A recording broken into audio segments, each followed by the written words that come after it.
नमस्कार प्रिय विद्यार्थियों, वंदे मातरम। मैं आपका अपना प्रेम शर्मा भाटिया आश्रम के इस डिजिटल मंच पर एक बार पुनः स्वागत सत्कार अभिनंदन करता हूं।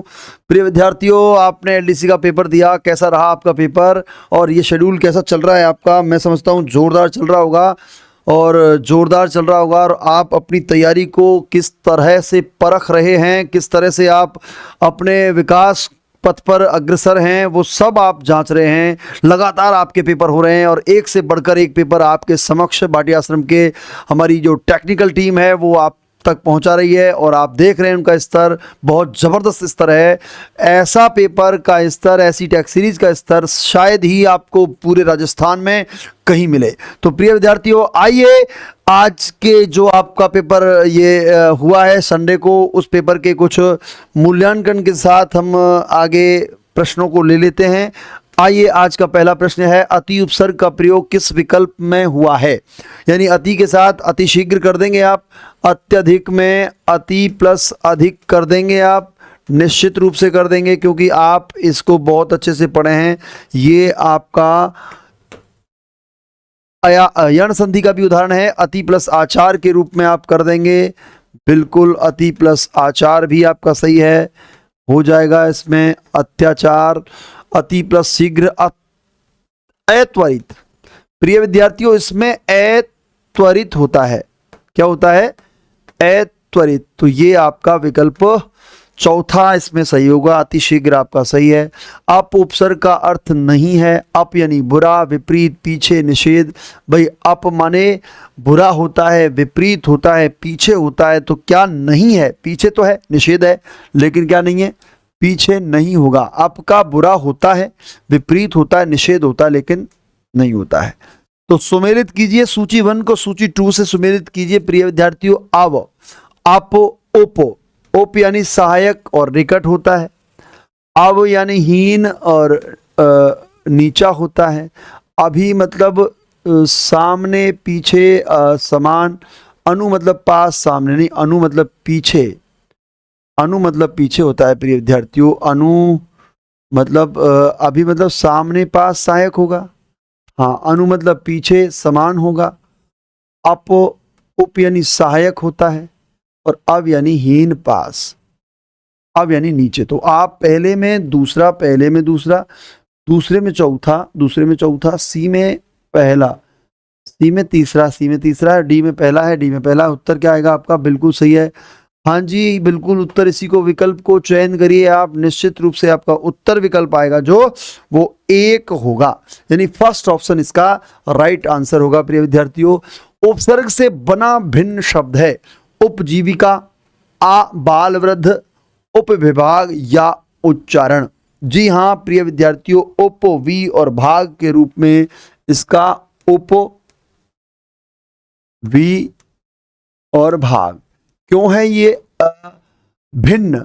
क्योंकि उपजीविका, इसमें उपजीविका आएगा। आ बाल वृद्ध, आ बाल और वृद्ध बालकों से लेकर वृद्धों तक आएगा और उत्धन चारण के रूप में उच्चारण आएगा। तो भिन्न आपका 2 उपसर्ग के साथ उप, वी और भाग के रूप में आप इसे उत्तर के रूप में 3 का चयन कर लेंगे। आइए प्रिय विद्यार्थियों, तद्धित प्रत्यय के कितने भेद हैं? प्रिय विद्यार्थियों, तद्धित कृत प्रत्यय के तो 5, 3, 4, 6 या 6 को उत्तर करेंगे आप, क्योंकि मैक्सिमम आपका 6 ही आया है। प्रिय विद्यार्थियों, 7 होते हैं वैसे तो। कर्तृवाचक तद्धित प्रत्यय, भाववाचक तद्धित प्रत्यय, गुणवाचक तद्धित प्रत्यय, संबंधवाचक तद्धित प्रत्यय,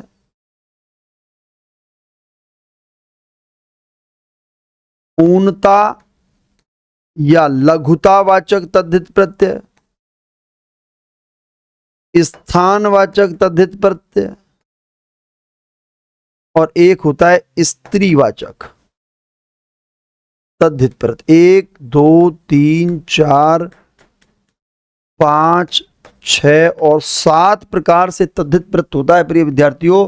और कृत प्रत्यय 5, कर्तरी, कर्म, करण, भाव और क्रियावाचक।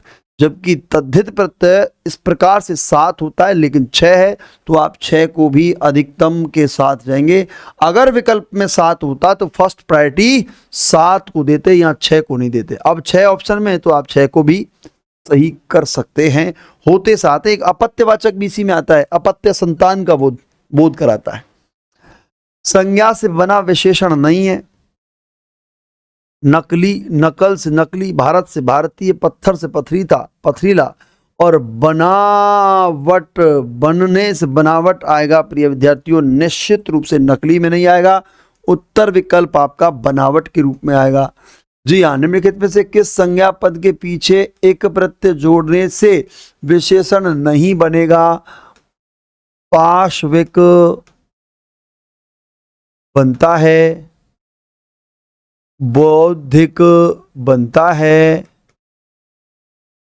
बुद्धि से बौद्धिक, और वैतनिक भी बनता है, वैतनिक, लेकिन मानविक नहीं होता है। मानवीय होता है, मानवीकरण होता है, इत्यादि शब्दों से आप इसे सुशोभित कर सकते हैं, लेकिन मानव धन एक के रूप में मानविक नहीं होता है। उत्तर आपका गलत हो जाएगा। जी हाँ, अगला देखिए, निम्नलिखित में से तद्धित निर्मित भिन्न शब्द है। लूटना लुटेरा, खेलना खिलाड़ी, गाना गवैया, नकल नकलची के प्रिय विद्यार्थियों 8वें में आप नकलची का उत्तर सही दे सकते हैं, बिल्कुल सही है आपका। नकल धनची के रूप में नकलची आप इसे कर सकते हैं। नकलची इज अ राइट आंसर। असंगत युग्म है अनाज, दाना, धान, अश्व है तुरंगम, अहंकार, अनूप, अपूर्व, और अंक यानी संख्या गिनती। मेरे प्यारे विद्यार्थियों, इसमें तो आपका बिल्कुल अहंकार, अनूप और अपूर्व आएगा। अनुपम में होता है प्रिय विद्यार्थियों, ये अनुपम, अनुपम के हैं दोनों। अनुपम को अपूर्व और अनूप कहते हैं, जबकि अहंकार तो दर्प होता है, घमंड होता है, प्राउड होता है, अभिमान होता है, और ये घमंड के लिए भी अहंकार का प्रयोग करते हैं। जैसे रावण को अहंकार था। सूची 1 को सूची 2 से सुमेलित। अधिकार, आकाश, अचल, कपड़ा। तो मेरे प्यारे विद्यार्थियों, कपड़ा को तो अंबर वसन पट करेंगे, आकाश को अनंत व्योम शून्य करेंगे, अचल को अडिग स्थिर और स्थावर करेंगे, और अधिकार को स्वामित्व और स्वत्व और आधिपत्य भी कर सकते हैं। तो उत्तर विकल्प क्या चुनेंगे? पहले में दूसरा, दूसरे में तीसरा, तीसरे में चौथा, और चौथे में पहले के उत्तर के रूप में आप इस विकल्प को चुनेंगे, जिसमें पहले में दूसरा, पहले में दूसरा, दूसरा दूसरा, बी में तीसरा, तीसरा यहाँ आ गया तो अलग हो गया है आपका। बिल्कुल निश्चित रूप से आप उत्तर विकल्प में जाएंगे। सूची 1 अघ, सुमेलित कीजिए। अघ, अनघ, अनुराग, विराग, अंतर्द्वंद, बहिर्द्वंद, अंतर्मुखी, बहिर्मुखी। तो पहले में दूसरा, दूसरे में चौथा, पहले में दूसरा, दूसरे में चौथा, पहले में दूसरा, दूसरे में चौथा, सी में पहला और डी में तीसरा। बिल्कुल आपका उत्तर आ जाएगा। जी यही है क्या? यही है बिल्कुल। अगला देखिए, अनिवार्य का विलोमार्थी क्या होगा? ऐच्छिक, वैकल्पिक, एक व दो, दोनों या स्वीकार्य क्या होगा प्रिय विद्यार्थियों? उत्तर आपका 2 होता है। अनिवार्य का वैकल्पिक नहीं होता है, अनिवार्य का ऐच्छिक होता है। अनिवार्य कहते कंपलसरी। आप हिंदी अंग्रेजी को कंपलसरी के रूप में आप सब्जेक्ट में लेते हैं क्योंकि वो अनिवार्य हैं। हिंदी अंग्रेजी की परीक्षाएं आपको पास करनी होती हैं, हिंदी अंग्रेजी दोनों में अच्छे अंक लाने होते हैं, और वो दोनों विषय आपको लेने ही होते हैं, चाहे आप बीएससी करो चाहे बीए करो। ऐच्छिक जो आप स्वेच्छा से लेते हैं, अनिवार्य जो आपको लेने ही पड़ेंगे, इनका कोई विकल्प नहीं होता है। तो इच्छा से आपने हिंदी संस्कृत ज्योग्राफी लिया, इच्छा से आपने केमिस्ट्री एमबीसी लिया, एमसीक्यू लिया, मैथ बायो और केमिस्ट्री मैथमेटिक्स और बायो केमिस्ट्री फिजिक्स आपने कुछ भी लिया, तो वो सब ऐच्छिक होते हैं। अंगार होना मुहावरे का बड़ा अर्थ होगा, बहुत बड़ा होना, क्रोध में लाल हो जाना या मोटा ताजा हो जाना, अनुभवहीन हो जाना।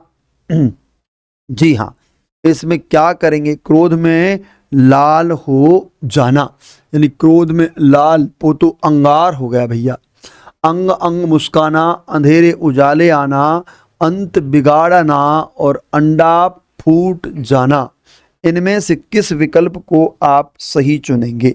जी हाँ, उत्तर विकल्प आपका ए में अंग अंग बहुत प्रसन्न होना,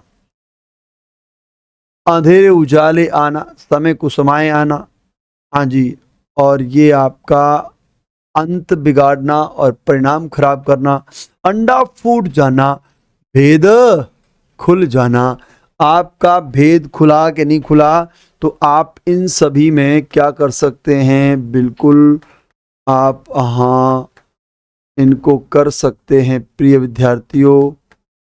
और ये आपके इस प्रकार से आएंगे और उत्तर विकल्प आपका पहला हो जाएगा, बिल्कुल सही है आपका। सुमेलित कीजिए सूची 1 को। एबोल्यूशंस कहते हैं उन्मूलन को प्रिय विद्यार्थियों। एवोल्यूशन, एक्सपेक्टेंस से आप स्वीकृति कह सकते हैं, अकाउंटेबिलिटी जवाबदेही कह सकते हैं, एक्यूरेसी यानी शुद्धिकरण के लिए। आपका उत्तर जो आएगा प्रिय विद्यार्थियों ए में दूसरा दूसरा दूसरा आ ही रहा है भैया। उन्मूलन उन्मूलन उन्मूलन सब में आ रहा है, उन्मूलन के साथ आपका बिल्कुल आ रहा है। ए में आपका दूसरा, बी में चौथा, जी बिल्कुल तीसरा आएगा। ए उत्तर आपका ये सही होगा क्योंकि ए में आएगा उन्मूलन, बी में तीसरा एक्सेप्टेंस यानी स्वीकृति, हाँ जी, और सी में चौथा अकाउंटेबल यानी जवाबदेही, और एक्यूरेसी यानी परिशुद्धता। इसको आप परिशुद्धता के रूप में भी देख सकते हैं। जी हाँ, निश्चित रूप से आपका उत्तर ए आएगा।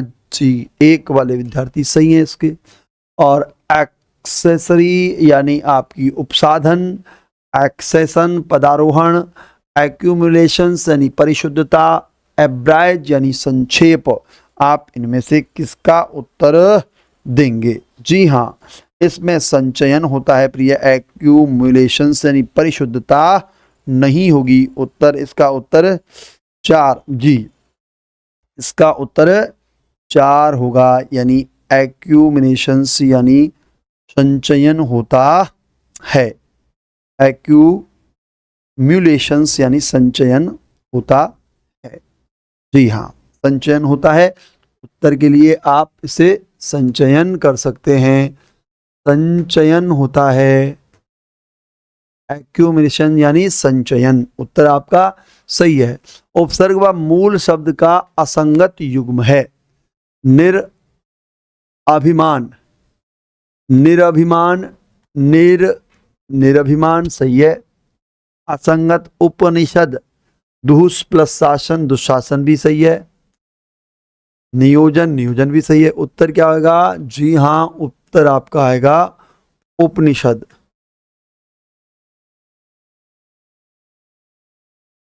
उपनिषद यानी उपनिषद, इस प्रकार से करेंगे आपसे। क्लियर है सर? उपनिषद उत्तर आपका सही है।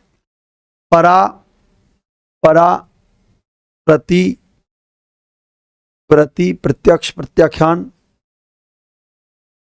पराभूत, पराजय, पराभव, पर्याप्त, पर्यंक, पर्यटन, निश्चल, निश्चल यानी पहले में दूसरा, पहले में दूसरा, दूसरे में चौथा, तीसरे में पहला और चौथे में तीसरा, चौथे में तीसरा, चौथे में तीसरा, तीसरे में पहला।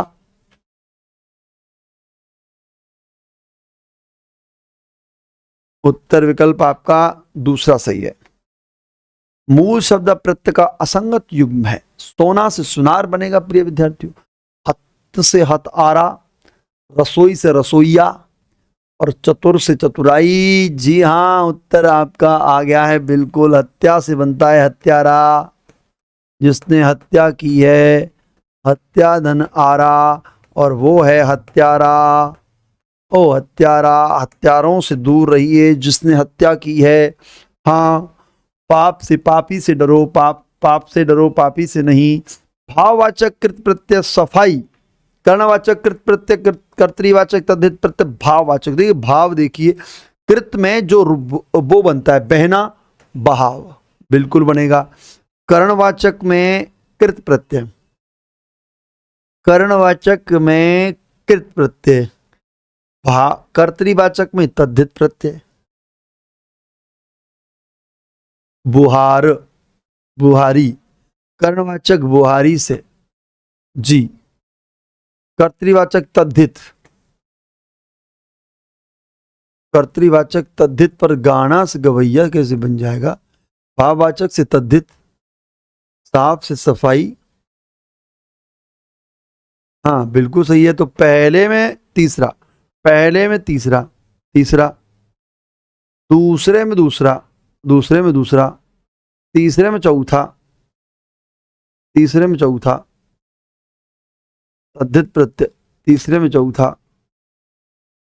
और भाववाचक में साफ से सफाई।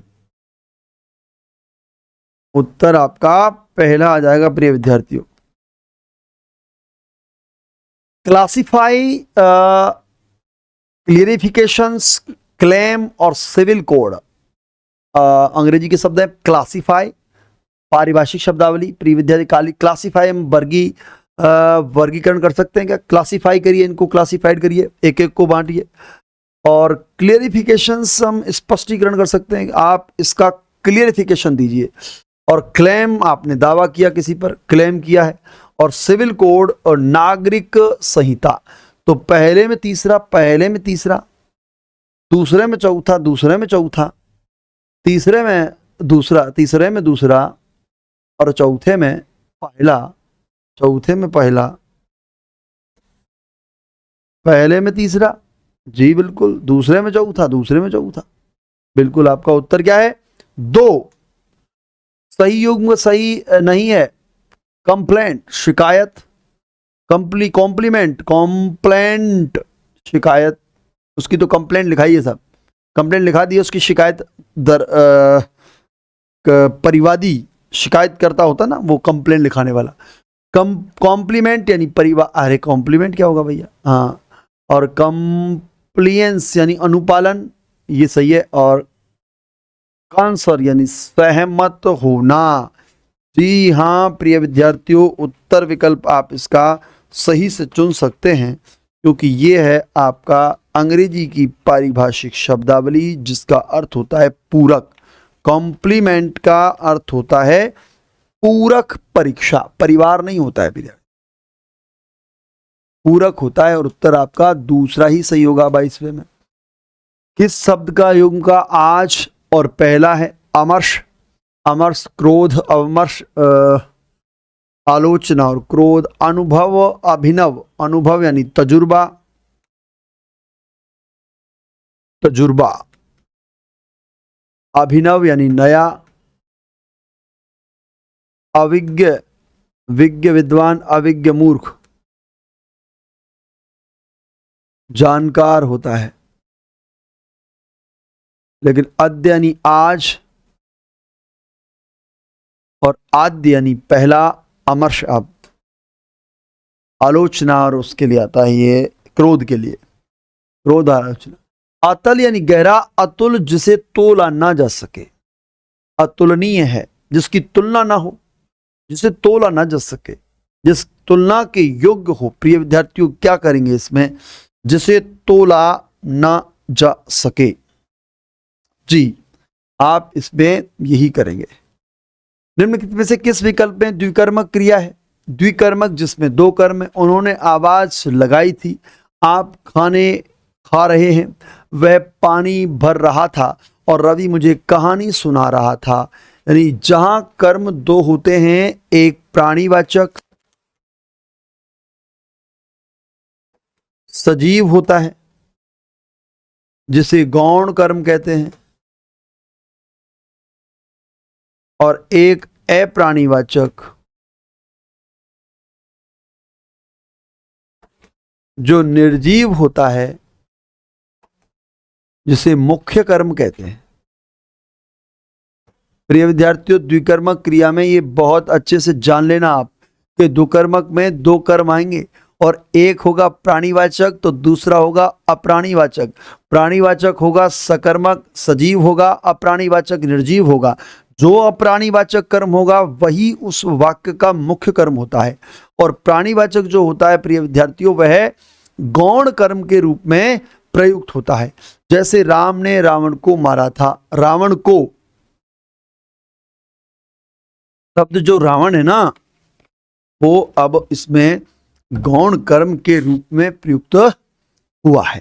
तो आप इसे, मुझे रवि ने कहानी की पुस्तक दी, तो ये आप सही कर सकते हैं।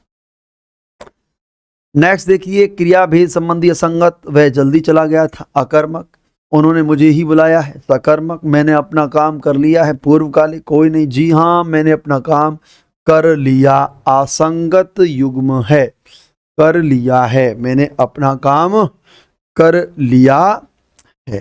पूर्वकालिक क्रिया के रूप में उत्तर तीसरा आएगा जी। अकर्मक क्रिया वाला, निम्नलिखित में से अकर्मक क्रिया वाला विकल्प है। दीपक पूजा कर रहा है, हरि डॉक्टर बन गया है, वो आपको बुला रहे हैं, उसने अच्छी बात कही है। अकर्मक, हरि डॉक्टर बन गया है, हरि डॉक्टर बन गया है। किसी का बन जाना किसी पद के लिए अकर्मक ही आती है। निम्नलिखित में से द्विकर्मक क्रिया वाला वाक्य पहचानें। अपने आप पर विश्वास रखें, किसी से सहायता मत मांगना, सही निर्णय ले लेना चाहिए, उसे पानी पिलाना पड़ेगा। उसको, उसे का मतलब को होता है, तो पानी पिलाना पड़ेगा, यानी मेरे द्वारा उसको पानी पिलाना पड़ेगा, ये कह सकते हैं आप। तो कर्म है उसमें द्विकर्मक, यानी उसे अब प्राणीवाचक है, क्या पिलाना पड़ेगा, पानी पिलाना पड़ेगा, तो ये मुख्य कर्म है, मुख्य कर्म है। अब इसमें मुख्य जो कर्ता है वो छुपा हुआ है, लेकिन कर्म ये भी है। तो द्विकर्म क्रिया है। जैसे राधा ने कविता को पुस्तक दी। सूची 1 को सूची 2 से सुमेलित कैसे करेंगे, क्योंकि आदर्श की बात आती है प्रिय विद्यार्थियों, तो आदर्श जो होते हैं वो काम्य वांछनीय अभिप्रेत नहीं, प्रतिरूप नमूना मानक नहीं होते। ईश्वर की बात करें तो ईश्वर तो अगोचर होता है, विभु होता है, निरंजन होता है। और इष्ट की बात करें तो इष्ट वांछनीय अभिप्रेत या काम्य होता है। आधी तो पीड़ा होती है, खोपड़ी में लगती है, और आदर्श प्रतिरूप होता है, नमूना होता है, मानक होता है। और इस प्रकार से हम पहले में तीसरा करेंगे, दूसरे में चौथा करेंगे, और तीसरे में 2 करेंगे, और डी में, जी हाँ, आपका उत्तर विकल्प ए इज आ राइट आंसर। संयुग्म, आगार, स्रोत, खान, संग्रह, आरंभ, श्री गणेश, उपक्रम, सूत्रपात, आदि, फलतः, संततः, परिणामतः, और इंद्र, मेघराज, मघवा और वासव के रूप में प्रिय विद्यार्थियों क्या पहचाना आपने, उत्तर विकल्प क्या चुना। जी हाँ मेरे प्यारे विद्यार्थियों, उत्तर आदि के साथ आखिरकार, फलतः, मघवा और परिणामतः आता है। आखिरकार के साथ आता है ये, आखिरकार, फलतः या परिणाम के साथ इसका सही करेंगे। तो आदि न करके यहां आखिरकार लगा देंगे, और आखिरकार के साथ उत्तर भी यही कर देंगे, आदि की जगह आखिरकार।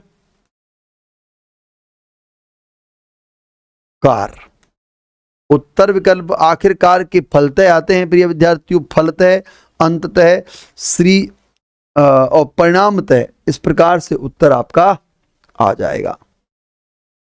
यह प्रालिप्सा, इत्यलम, ईप्सित, अभिलाषी, उत्सुक, इनमें से इच्छा का पर्यायवाची समूह कौन सा है। इत्यलम, ईप्सित, अभिलाषी नहीं है। यह इच्छा बिल्कुल है, अभिलाषी या उत्सुक नहीं है, यह लिप्सा, लित्यलम नहीं है भैया। उत्तर आपका सही है यही। किस विकल्प में शब्द परस्पर पर्यायवाची नहीं है। असद, उत्सर्ग, आनंद, बाण, शायक, नाराज, गुलशन, वाटिका, उद्यान, तदबीर, तरकीब और ढंग कौन कौन से नहीं हैं? हसद का ईर्ष्या होता है, उत्कर्ष का उन्नति होता है और आनंद का उल्लास होता है। हसद, ईर्ष्या, उत्कर्ष, उन्नति और आनंद का उल्लास होता है। तो पहला ही नहीं है उत्तर, क्या नहीं है? पहला ही नहीं है, ईर्ष्या, आनंद। जी हां, सही विलोमार्थी नहीं है। तुकांत, अतुकांत, ताप, शीत, तारीफ, बुराई, ताजा, पुराना। जी हां, ताजा पुराना उत्तर 4 होगा, क्योंकि ताजा पुराना नहीं होता। हाँ जी, ताजा का पुराना नहीं होता, फ्रेश। निम्न उचित विलोमार्थी युग्म पहचाने: दिव्य, नव्य, दीर्घ, अल्प, तेज, हल्का और तरुण, युवा। तो मेरे प्यारे विद्यार्थियों देखिए, दिव्य का होता है अदिव्य, दीर्घ का रस, तनु का वृद्ध, तनु का वृद्ध, दीर्घ का ह्रस्व, दिव्य का नव्य नहीं होगा भाई, शाबाश। उत्तर क्या है आपका? जी हां, तरुण का उत्तर इसमें 3 होगा, तेज का हल्का होता है, तेज का हल्का, और दिव्य का अदिव्य होगा, नव्य नहीं, अदिव्य। इस प्रकार से देखो, उचित विलोमार्थी युग्म पहचाने, ये दिव्य का नव्य नहीं होता, अदिव्य होता है, दीर्घ का अल्प नहीं होता, ह्रस्व होता है, तेज का हल्का होता है, और तरुण का युवा नहीं होता। तरुण तो अपने आप में ही युवा है, तो तरुण का वृद्ध होता है। सुमेलित कीजिए: ईंट का बिकवा देना, ईमान बह जाना, उंगली उठाना, 19-20 का अंतर होना, बहुत कम अंतर होना, 19-20 का अंतर होना। ईंट तक बिकवा देना, सर्वस्व नष्ट होना, धर्म नष्ट हो जाना, दोष निकालना। प्रिय विद्यार्थियों, जहां चौथे में आपका ए हो, यानी पहले दूसरे ही उत्तर के रूप में आएंगे। जी हाँ, उंगली का उठ जाना बिल्कुल सही है भैया, ओ हो क्या बात है, पहले में दूसरा आएगा, यानी ईंट तक बिकवा जाना यानी सर्वस्व नष्ट कर देना, ईमान बह जाना, धर्म नष्ट हो जाना, और उंगली उठाना, दोष निकालना। तो ये आपके सभी क्या हो जाएंगे? इस प्रकार से उत्तर विकल्प 1 हो जाएगा। अंधा चाहे 2 आंखें, सही कार्य होना, अपनी इच्छा के अनुसार चलना, मन चाहे वस्तु प्राप्त होना, लाभ ही लाभ होना। अंधा क्या चाहे? सिर्फ 2 आंखें, मन चाही वस्तु प्राप्त होना, ये आपका उत्तर है। भलाई करने वाले का भला ही होता है, अर्थ वाली लोकोक्ति है, अंत भला तो सब भला, अंत भले का भला, एक बात दो दोनों, भलाई करने वाले का भला ही होता है। प्रिय विद्यार्थियों, अंत भले का भला, उत्तर 2, अंत भले का भला, उत्तर 2 आएगा भाई, आएगा कि नहीं आएगा? सही आएगा, उत्तर 2 इन्होंने ही बताया, उन्होंने सबने उत्तर 2 का ही चयन किया है, शाबाश। और अंधे के आगे रोए, अपनी आंखें खोए, ज्ञान का बेकार। पढ़े लिखे को ज्ञान देना बेकार है, ज्ञानी को ज्ञान देना बेकार है, मूर्ख को ज्ञान देना बेकार है। उक्त तीनों नहीं भैया, मूर्ख को ही दिया जाएगा। अंधे के आगे रोए और अपने भी नैना खोए, अंधे को क्या पता तुम रो रहे हो, तुम्हारे आंखों से आंसू आ रहे हैं, क्या पता, वो दिखाई नहीं दे रहा उसको। तो अज्ञानी को, मूर्ख को, यानी जो बिल्कुल मूर्ख, निपट मूर्ख व्यक्ति है, उसको आप क्या ज्ञान दे सकते हो मेरे प्यारे विद्यार्थियों? तो मूर्ख को क्या ज्ञान देना, ये आप अच्छे से इसको भी कर सकते हैं। जी हाँ, आइए साहब, जी आइए अगला देखिए। आइए ये रहा साहब, इसका क्या है? अंधा बगुला कीचड़ खाए, ए में तीसरा, भाग्यहीन को सुख नहीं मिलता, अंधे के हाथ बटेर लगना, बी में चौथा, अनायास ही मनचाही वस्तु मिल जाना, और अनजान सुजान सदा कल्याण, ये आपका चौथा। मूर्ख और ज्ञानी सदा सुखी रहते हैं और अपना अपना कमाना, अपना अपना खाना। बिल्कुल सही है कि साहब? बिल्कुल सही है, अंधा बगुला कीचड़ खाए, भाग्यहीन को सुख नहीं मिलता। अंधे के हाथ बटे लग अनायास ही मनचाही वस्तु मिल जाना। और सूची 1 को सूची 2 से मेरा डिस्पोजल, डिसेंट, डिसोसिएट। जी हां, देखिए डॉक्यूमेंट्स, यानी आपके डॉक्यूमेंट्स कहां हैं भैया जी? तीसरा बिल्कुल सही है। ए में दूसरा, बी में तीसरा, सी में चौथा और डी में पहला। जी उत्तर विकल्प क्या है इसका? उत्तर देखिए प्रिय विद्यार्थियों, तीसरा जी राइट आंसर है। ए में दूसरा, निवर्तन, डिस्पोजल निवर्तन होता है। डिसेंट विमति होता है।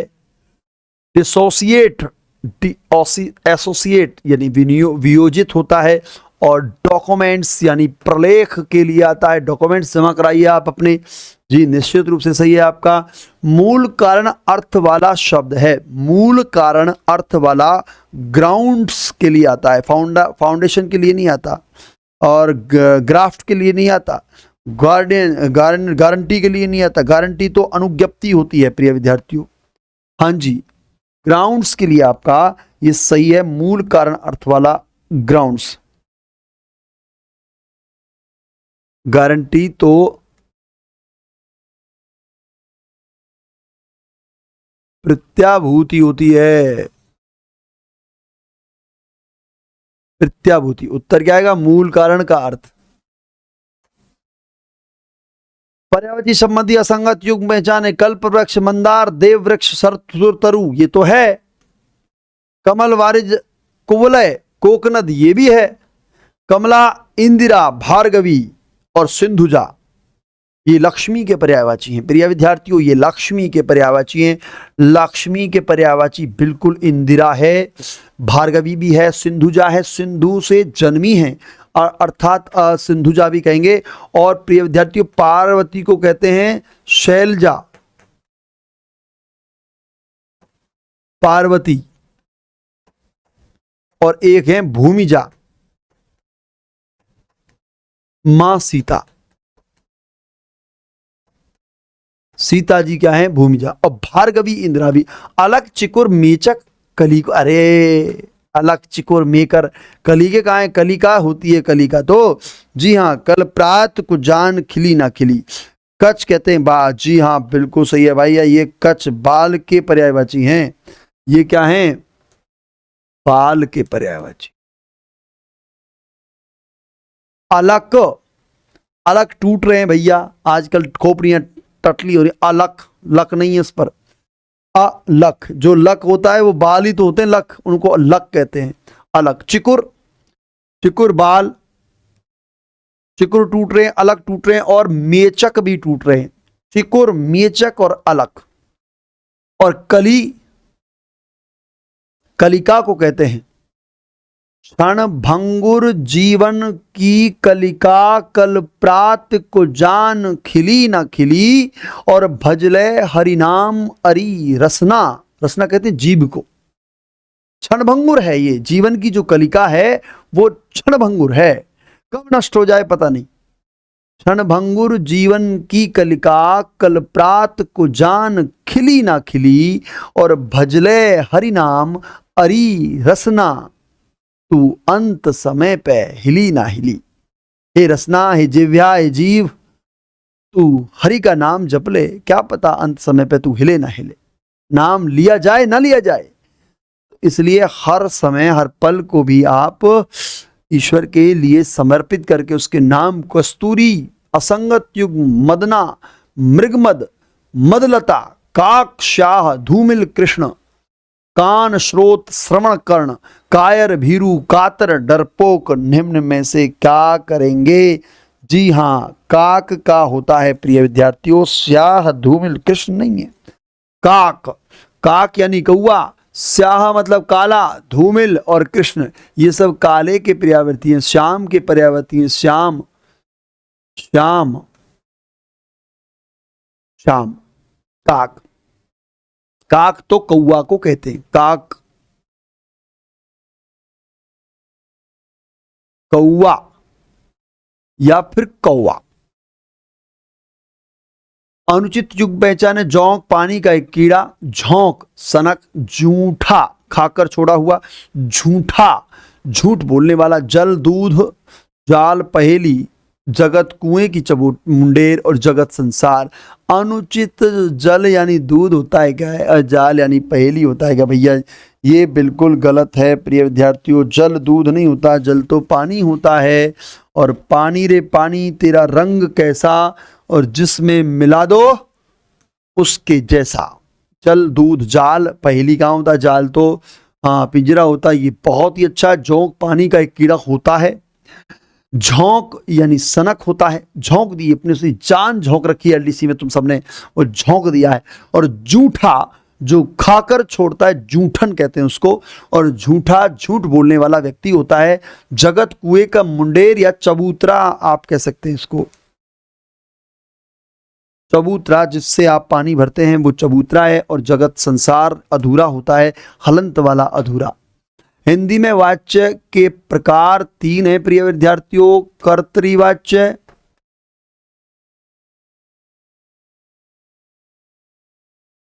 वाच्य कहते हैं वॉइस को। 1 नंबर 2 कर्मवाच्य, नंबर 3 भाववाच्य।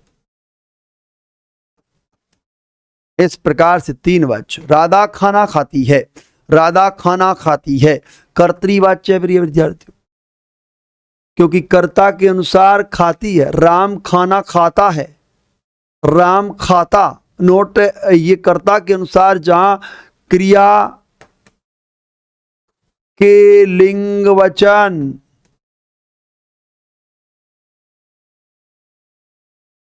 कर्ता से प्रभावित हों तो वहां कर्तृवाचक होगा। जी हां प्रिय विद्यार्थियों, रा बिल्कुल आपका सही है। राधा खाना खाती है। आइए, जी हाँ बिल्कुल सही है। सही युग्म पहचाने 1 2 3 और 1 3 4। बिल्कुल। सो गया था कर्तृवाच्य। सही युग्म पहचाने। लिख दिया, मैं सो गया था कर्तृवाच्य है। मैं छुपा हुआ है इसमें। लिख दिया गया था कर्तृवाच्य है नहीं है, लिख दिया गया था। बुलाने चला गया, मैं बुलाने चला गया कर्तृवाच्य। मैं बैठ गया है। 1 3 2 नहीं है, बाकी सब हैं। लिख दिया, क्या लिख दिया? पत्र लिख दिया है।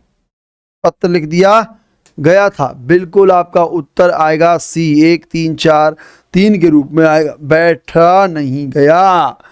उत्तर क्या आएगा जी? हाँ, ये आपका उत्तर संगत युग्म है। नहीं लौट पाया भाववाच्य, चल नहीं सका भाववाच्य, बैठा नहीं गया भाववाच्य, और मिल नहीं पाया भाववाच्य। बैठा नहीं गया, चला चल नहीं सका, सका के साथ नहीं करेंगे प्रिय विद्यार्थियों। बैठा नहीं गया, उससे बैठा नहीं गया। आप इस उत्तर के साथ जाएंगे। जी हाँ बिल्कुल आपका जी सही उत्तर का चयन आपने कर दिया है प्रिय विद्यार्थियों। जोरदार उत्तर का चयन आपने किया है। तो ए के द्राक्षा अवलेह, कृपा आकांक्षिणी, कृपा आकांक्षिणी आ देश प्लस अटन देशाटन, ए देश प्लस अटन, भावधन आविष्ट, कृपा आकांक्षिणी, कृपा आकांक्षिणी, द्राक्षा अवलेह, द्राक्षा अवलेह, और भावधन आविष्ट। इस प्रकार से उत्तर विकल्प ए में तीसरा बिल्कुल है, बी में चौथा बिल्कुल है, सी में पहला, सी में पहला है, और 4 में कृपा द्राक्षा धन अवलेह। देखो प्रिय विद्यार्थियों, अवलेह, अवलेह सही है। कृपा आकांक्षी, आकांक्षणी, देश प्लस अटन, अटन यानी भ्रमण, और भाव धन आविष्ट, भावाविष्ट। इस प्रकार से उत्तर आपका पहला विकल्प इसका सही है। असंगत संधि युग्म है जात्याभिमान, जाति धन अभिमान, परमौत्सुक्य, परम धन औत्सुक्य, राजा धन ऋषि, महा प्लस उपकार महोपकार, और जाति धन जाति होता है प्रिय विद्यार्थी, जाति धन अभिमान आभ्यमान होता है, अभिमान होता है और शब्द बनता है जात्यभिमान।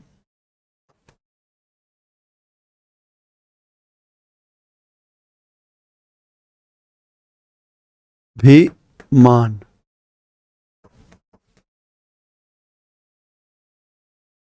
जाति धन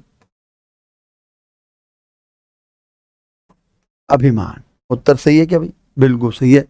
जाति परम धन औदार्य आपका 50वें में उत्तर बिल्कुल सही आया। 50वें में क्या? जाति प्लस अभिमान को आप सही कर सकते हैं जी।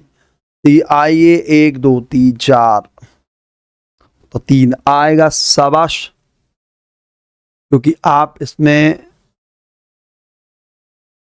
ए में चौथा स्वतंत्र धन स्वतंत्रोत्तर प्रत्युपकार प्रतिधन उपकार लोक धन ऐषणा ए के साथ, जी हां, लोक धन ऐषणा, लोक धन ऐषणा, इसमें ये आएगा। सामरचा, उत्तर 3 कैसे आएगा? गलत है भाई इसमें उत्तर तो। हाँ जी बिल्कुल गलत है। लोक प्लस ईर्ष्या में आजी उत्तर 3 ही आएगा। पहले में चौथा, पहले में चौथा सही है, पहले में चौथा, पहले में चौथा, बी में पहला, बी में पहला प्रतिधन उपकार बिल्कुल सही है, बी में पहला,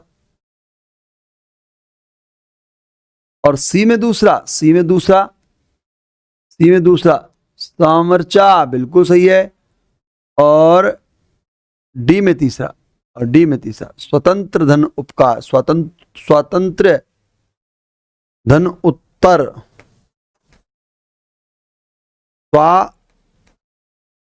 स्वतंत्र धन उत्तर, इस प्रकार से आएगा ये। ए और ऊ के योग से ए और ऊ बन जाएगा। सही है भाई, बिल्कुल सही है आपका चौथा विकल्प इसमें आपका स्वतंत्र। सामरचा, साम धन ऋचा, सामरचा बन जाएगा, साम धन ऋचा री। दया द शब्द का सही समास विग्रह क्या होगा? दया में आद, दया के लिया, दया के द्वारा आद, दया से आर्द। जी दया से आर्द होता है प्रिय विद्यार्थियों, आर्द यानी नम, जी भीगा हुआ। अव्ययभाव समास का उदाहरण नहीं है। धीरे धीरे, घर घर, बाइज्जत, रोगग्रस्त, रोग से ग्रस्त, रोग से ग्रस्त से माध्यम है। जी हां, आपका तत्पुरुष समास,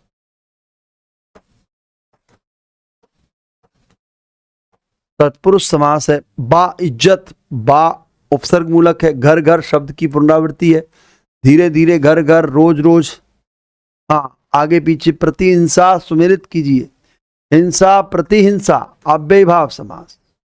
विद्युत मापी, विद्युत को मापने वाला, करण तत्पुरुष, विद्युत को मापने वाला। जलाव्रत, जल में व्रत, जल के लिए देव बलि, देवों के लिए बलि, संप्रदान कारक। और जलावृत, जल से आवृत, जल से आवृत। तो पहले में तीसरा, पहले में दूसरा, तीसरा में दूसरे में तीसरा, पहले में दूसरा, दूसरे में तीसरा, तीसरे में चौथा और चौथे में पहला। उत्तर सही है क्या साहब? बिल्कुल सही है। देवताओं के लिए बलि का प्रयोग करेंगे, देव बलि। उत्तर विकल्प पहला इज अ राइट आंसर, देव बलि के रूप में पहला सही है। सही समास, जी हां, अगला देखिए, सही समास विग्रह वाला विकल्प है मंद मंद, मंद से मंद, मंद से मंद, मंद मंद। जी अगला है आपका सपत्नी, पत्नी के द्वारा, रातों रात, रात के साथ रात, और प्रतिहिंसा, हिंसा के बदले हिंसा। हाँ, मंद मंद में तो मंद के बाद मंद आता है, सपत्नीक में पत्नी सहित आता है, और रात ही रात में, रात ही रात में पत्नी के साथ। मंद के बाद मंद, मंद मंद मुस्कारे के बाद, और प्रतिहिंसा, हिंसा के बदले हिंसा, क्योंकि ये पूछा गया है सही विकल्प का चयन। प्रतिहिंसा, प्रतिपल, प्रतिक्षण, प्रतिदिन, प्रतिपल, प्रत्येक, सब में क्या आएगा? जी हां, अव्ययीभाव समास आएगा। वाक्यांश व शब्द संबंधी असंगत युक्त, जिसकी बहुत चर्चा हो रही हो, बहुचर्चित, जिसका मन भटका हुआ हो, भ्रांत चित्त, दीवार पर बने हुए चित्र, भैरवी, और वाक्यांश संबंधी असंगत युग है। और भाग्य पर भरोसा रखने वाला भाग्यवादी, दीवार पर बने भित्ति चित्र कहलाते हैं प्रिय विद्यार्थियों, भित्ति चित्र। भैरवी तो प्रातः काल गाया जाने वाला, गाया जाने वाला राग, राग भैरवी सुबह सुबह शुरू कर दिया। और दीवार पर तो क्या होते हैं? भित्ति चित्र होते हैं प्रिय विद्यार्थियों। शेखावाटी के भित्ति चित्र बहुत प्रसिद्ध हैं, आप अच्छे से जानते हो। दीवारों पर चित्रांकन जो होता है वो भित्ति चित्रों के माध्यम से। पक्षी, दिशा, मंडल, ये अनेकार्थी शब्द किसके हैं? चाप, चक्र, चांद, चर्चा। जी हां, किसके हैं ये? चक्र के हैं, चक्र के हैं प्रिय विद्यार्थियों। पक्षी, चक्र, दिशा, मंडल। निम्नलिखित में से शुद्ध शब्द समूह नहीं है, शुद्ध शब्द समूह नहीं है। गृहिणी, गणमान्य और गूंगा। जी हां, ये तीनों नहीं है। कौमुदी है, गृहिणी होगा, गण्यमान्य होता है, और गूंगा होता है। आइए, गण्यमान्य, गणना करने योग्य मान्य व्यक्ति, गणमान्य, गण्यमान्य होता है। गृहिणी जो घर का कार्य करती है, और गूंगा जो बोल नहीं पाता, उसे हम गूंगा कहते हैं। और निम्नलिखित में से अशुद्ध वाक्य है। रहीम डंडे से कुत्ते को मारता है, उसकी दृष्टि चित्र पर गड़ी थी, दवा रोग को समूल नष्ट करती है। अशुद्ध वाक्य। अपराधी को रस्सी बांध कर ले गए, उस रहीम डंडे से कुत्ते को मारता है, उसकी दृष्टि चित्र पर गड़ी है। प्रिय विद्यार्थियों, कितना अच्छा ये वाक्य आपसे पूछा गया है। अपराधी को रस्सी बांध कर ले गए, अपराधी को रस्सी से बांधकर, रस्सी से, यहां से यानी कारक संबंधी अशुद्धि है, कारक संबंधी अशुद्धि, संबंधी अशुद्धि को हम क्या कहेंगे? जी, अपराधी को रस्सी से बांध कर ले गए, अपराधी को रस्सी बांध कर ले गए, रस्सी बांधकर, रस्सी से बांध कर ले गए। रहीम डंडे से कुत्ते को मारता है, उसकी दृष्टि चित्र पर गड़ी थी, उसकी चित्र पर जो दृष्टि पड़ी थी, दवा रोग को समूल नष्ट करती है, कर देती है। मैं प्रत्येक रविवार में घर जाता हूं, प्रत्येक रविवार में घर जाता हूं। वाक्य में अशुद्धि है, लिंग, वचन, कारक, काल। मैं प्रत्येक रविवार में, मैं तो अशुद्ध है इसमें, मैं का मतलब क्या है? कारक, और कारक इसमें लिंग, वचन, काल संबंधी नहीं होगी, क्या होगी? मैं प्रत्येक रविवार को घर जाता हूं, को घर जाता हूं, और कारक संबंधी अशुद्धि। अगम्य शब्द का प्रयोग किस वाक्यांश के लिए होगा? जो चला गया हो, जिस तक जाया ना जा सके, वह स्थान जिस पर कोई न जा सके, वह स्थान जो जाने योग्य नहीं हो। अगम्य शब्द में क्या करेंगे मेरे प्यारे विद्यार्थियों? बहुत ही अच्छा प्रश्न आपसे। वह स्थान जिस पर कोई न जा सके, आप उसे कोई न जा सके, अगम्य स्थान है। अदम्य जिसका दमन न किया जा सके, अगम्य जिस स्थान पर कोई न जा सके, हम उसे वह स्थान जो जाने योग्य नहीं हो, जो चला गया हो और जिस तक जाया न जा सके। आप इसे भी कर सकते हैं। मात्रा से अधिक वर्षा का होना प्रिय विद्यार्थियों अतिवृष्टि होती है। अनावृष्टि बहुत कम वर्षा होना, बहुत कम वर्षा होना। अनावृष्टि ना के बराबर, अधिवृष्टि अधिक वर्षा होना, अधिवृष्टि अधिक वर्षा होना, मात्रा से अधिक वर्षा होना अतिवृष्टि कहलाएगी। नोट अधिवृष्टि क्या कहलाएगी जी? अतिवृष्टि। उत्तर होगा 3। जी हां, बिल्कुल सही होगा। नेक्स्ट, अनाधिकार शब्द का शुद्ध रूप क्या होगा? अनधिकार, अनाधिकार, अनधिकार, अनधिकार। प्रिय विद्यार्थियों, धन अधिकार शब्द क्या है? अनधिकार। ए जुड़ेगा कहां? LHS। अनहलंत है। अधिकार यहां जुड़ेगा, शब्द क्या बनेगा? अनधिकार। अनधिकार, उत्तर विकल्प क्या होगा? अनधिकार। अंधिकार, अनधिकार। उत्तर विकल्प 2 होगा। इस विकल्प के सभी शब्द अशुद्ध हैं। सुलोचना, हंसिनी, दरअसल, असल में। दर का मतलब में होता है।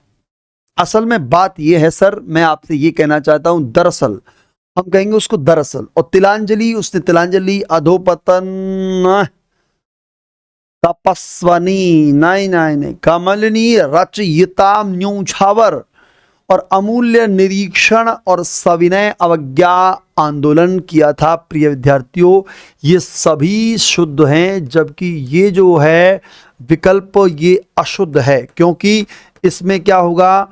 तिलांजलि, तिलांजलि हरस्व आएगा, ये तिलांजलि होगा। अधय पतन होता है, अधय पतन। और तपस्वनी, तपस्विनी होता है। तीनों ही वाक्य शब्द शुद्ध हैं प्रिय विद्यार्थियों। तो आप कमलिनी, रचयिता, न्योछावर, अमूल्य, निरीक्षण, सविनय सही है। सुलोचना, हंसनी दरअसल सही है। आपके तीनों शब्द इस प्रकार से शुद्ध होंगे। इस प्रकार से इनमें अशुद्धि है, आप इसे देख सकते हैं। मैं प्रातःकाल के समय घूमने जाता हूं, किस वाक्य शब्द के कारण अशुद्ध है? यह वाक्य किस शब्द के कारण अशुद्ध है बताओ आप? मैं या प्रातःकाल या समय, समय के अनुसार। क्योंकि प्रिय विद्यार्थियों, जब समय प्रातःकाल दे ही दिया है तो इस समय को आने की आवश्यकता क्या है? मैं प्रातःकाल घूमने जाता हूं, मैं सायं घूमने जाता हूं, मैं दोपहर में छत पर चढ़ता हूं। अरे दोपहर समय का, दोपहर के समय में टहलने जाता हूं। अरे दोपहर का अपना समय है, दोपहर का समय में आप टहलने जा रहे हो। दोपहर के समय में मैं धूप खाता हूं, मैं धूप सेकता हूं। तो ये दोपहर जो समय है वो समय का सूचक है प्रिय विद्यार्थियों। सुबह हुई, शाम हुई, रात हुई, दिन हुआ, सब समय के सूचक है। तो आप उसको और समय क्यों बता रहे हो? क्योंकि वो प्रातःकाल की बात कर रहा है, तो आप प्रातःकाल घूमने जाया करो, क्योंकि उससे स्वास्थ्य आपका बिल्कुल सही रहता है। जो व्यक्ति प्रातःकाल घूमने जाते हैं, सूर्योदय से पहले जगते हैं, जो विद्यार्थी सूर्योदय से पहले अपना कार्य पूरा कर लेते हैं और बहुत अच्छे से, उनके परिणाम भी बहुत अच्छे होते हैं। तो आपको ये काम करना है, सूर्योदय से पहले जागना है, अपने कार्य सभी निवृत्त कर देने और सूर्योदय से पहले पढ़ भी लेना है, वो सही विद्यार्थी होते हैं। हाँ, गुरुकुल की परंपरा के अनुसार किस विकल्प में इरा का प्रयोग अनेकार्थी शब्द में हुआ है? सरस नहीं होता, सरस्वती होता है इरा। पार्वती जी, पार्वती नहीं होती है। शैलसुता होती है, हिमतनया होती है, हिम की पुत्री का नाम था हिम तनया। तनय कहते हैं पुत्र को, तनया कहते हैं पुत्री को। हिमसुता, सुता भी पुत्री होती है और सुत यानी पुत्र होता है। दुर्गा नहीं होगा इसमें, बिल्कुल सही है आपका उत्तर। विकल्प सरस्वती।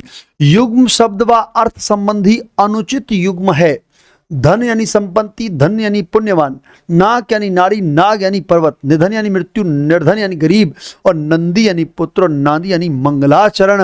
और प्रिय विद्यार्थियों, ये बहुत ही प्यारा सा विकल्प आपके समक्ष आ गया है।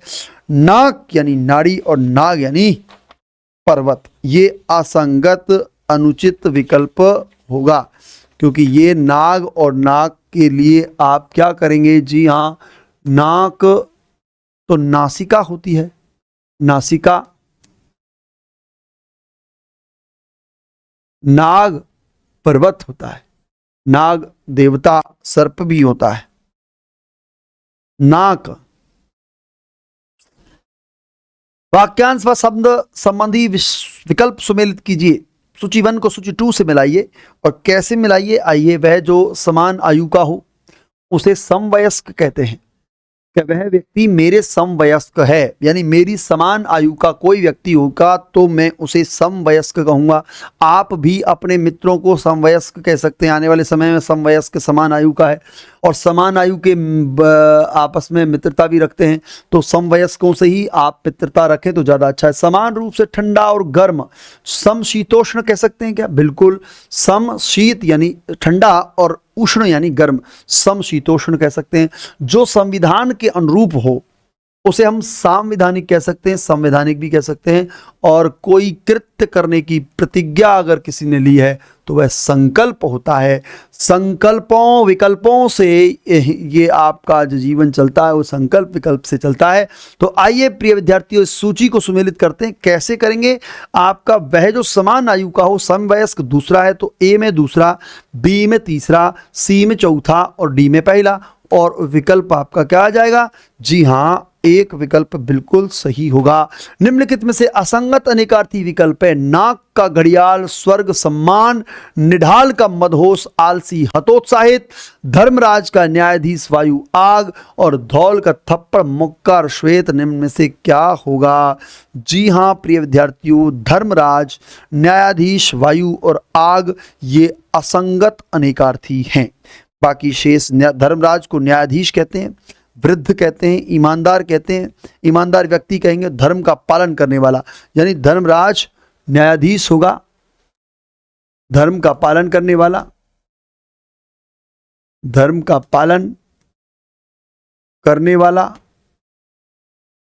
हाँ, वो धर्मराज, वो युधिष्ठिर है, वो न्यायाधीश है, धर्म का पालन, ईमानदार व्यक्ति। वृद्ध भी, हम वृद्ध भी कह सकते हैं आप इसे, वृद्ध,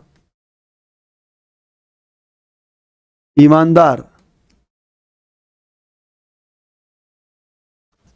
ईमानदार इत्यादि आपके 1 2 3, और न्यायाधीश भी इसके अंतर्गत आएगा। आप उत्तर विकल्प चुन सकते हैं। निम्न में से शुद्ध शब्द है फिटकरी, फिटकरी, प्रतिपदिक, प्रहलाद और प्रातःकाल। भाई गजब के शब्द दिए हैं, जोरदार शब्द दिए हैं मेरे प्यारे विद्यार्थियों। क्या ये शब्द आपकी समझ में आए? अगर ये शब्द आए तो फिटकरी, जो आपको, हाँ, पानी में फिटकरी डाल के पी लेते हैं, पानी को शुद्ध करने के लिए, पानी में जो वैसे तत्व होते हैं उनको नष्ट करने के लिए फिटकरी। वो फिटकरी नहीं है, फिटकरी है, फिटकरी, सही है। हाँ, प्रहलाद जो कि हिरण्यकशिपु के पुत्र थे, जो होलिका, आप होली जो मनाते हैं, होलिका दहन, हिरण्यकशिपु की बहन का नाम था होलिका, जिसने कि प्रहलाद को अपनी गोद में बिठाया। उसको ये वरदान था, उसके पास एक चूनर थी, एक ओढ़नी थी, उसको ओढ़कर वो अग्नि में भी प्रवेश कर जाए तो वो जलती नहीं थी। भगवान की कृपा ऐसी हुई, जब प्रहलाद को वो अग्नि में लेके बैठी तो भगवान विष्णु के आशीर्वाद से वह ओढ़नी प्रहलाद के ऊपर उड़ा दी गई और होलिका जलकर राख हो गई। प्रहलाद, आपका प्रहलाद, ये शब्द सही है, या फिर आप इसे करेंगे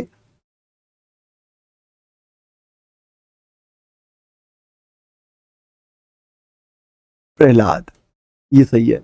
और प्रातः काल, ये सही है, दोनों शब्द। प्रतिपदिक जो है वो सही है प्रिय विद्यार्थी, प्रतिपादिक नहीं होता है। अशुद्ध क्या है?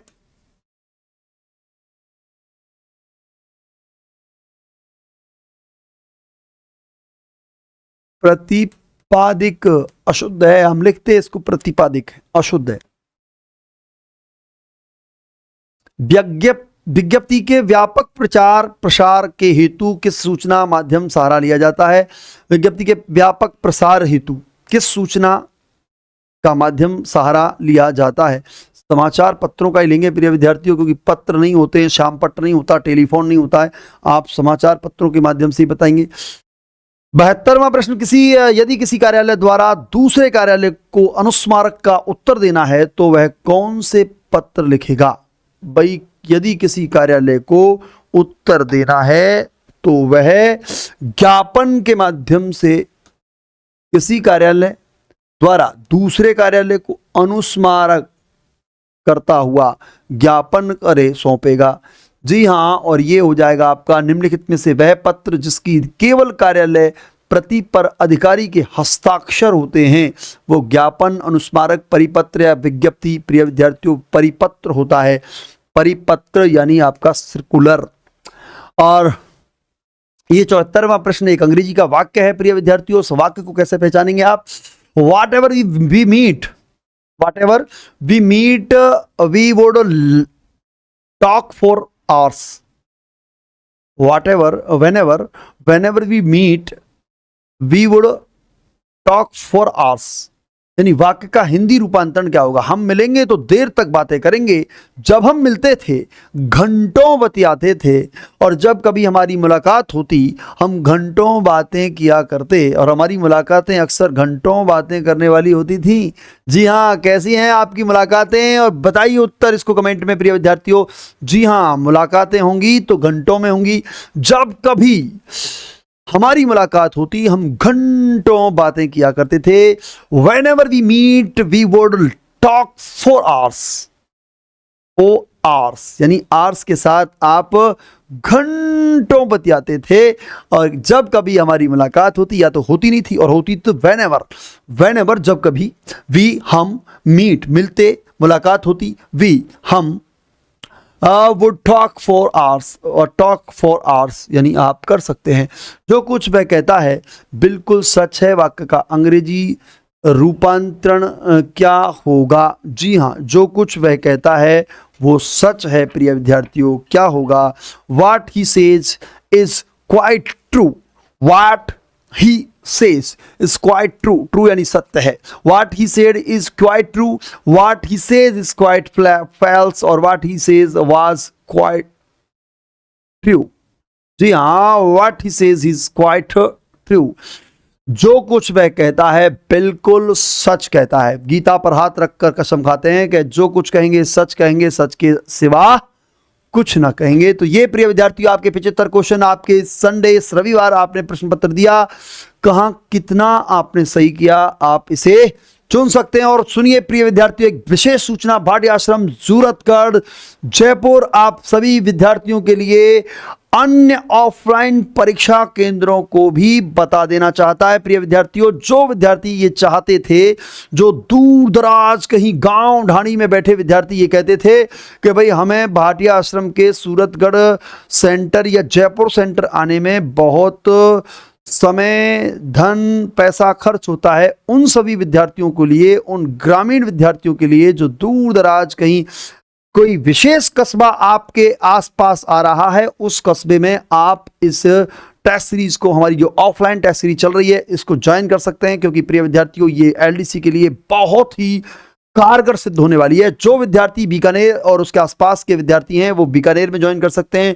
नागौर आपके लिए सेंटर रखा है, बाड़मेर, उदयपुर, सीकर, जोधपुर, नोहर, सरदार शहर, श्री गंगानगर और आपका हनुमानगढ़ भी सेंटर रखा गया है। प्रिय विद्यार्थियों, ये 10 सेंटर आपको पूरे राजस्थान को कवर करते हुए रखे हैं।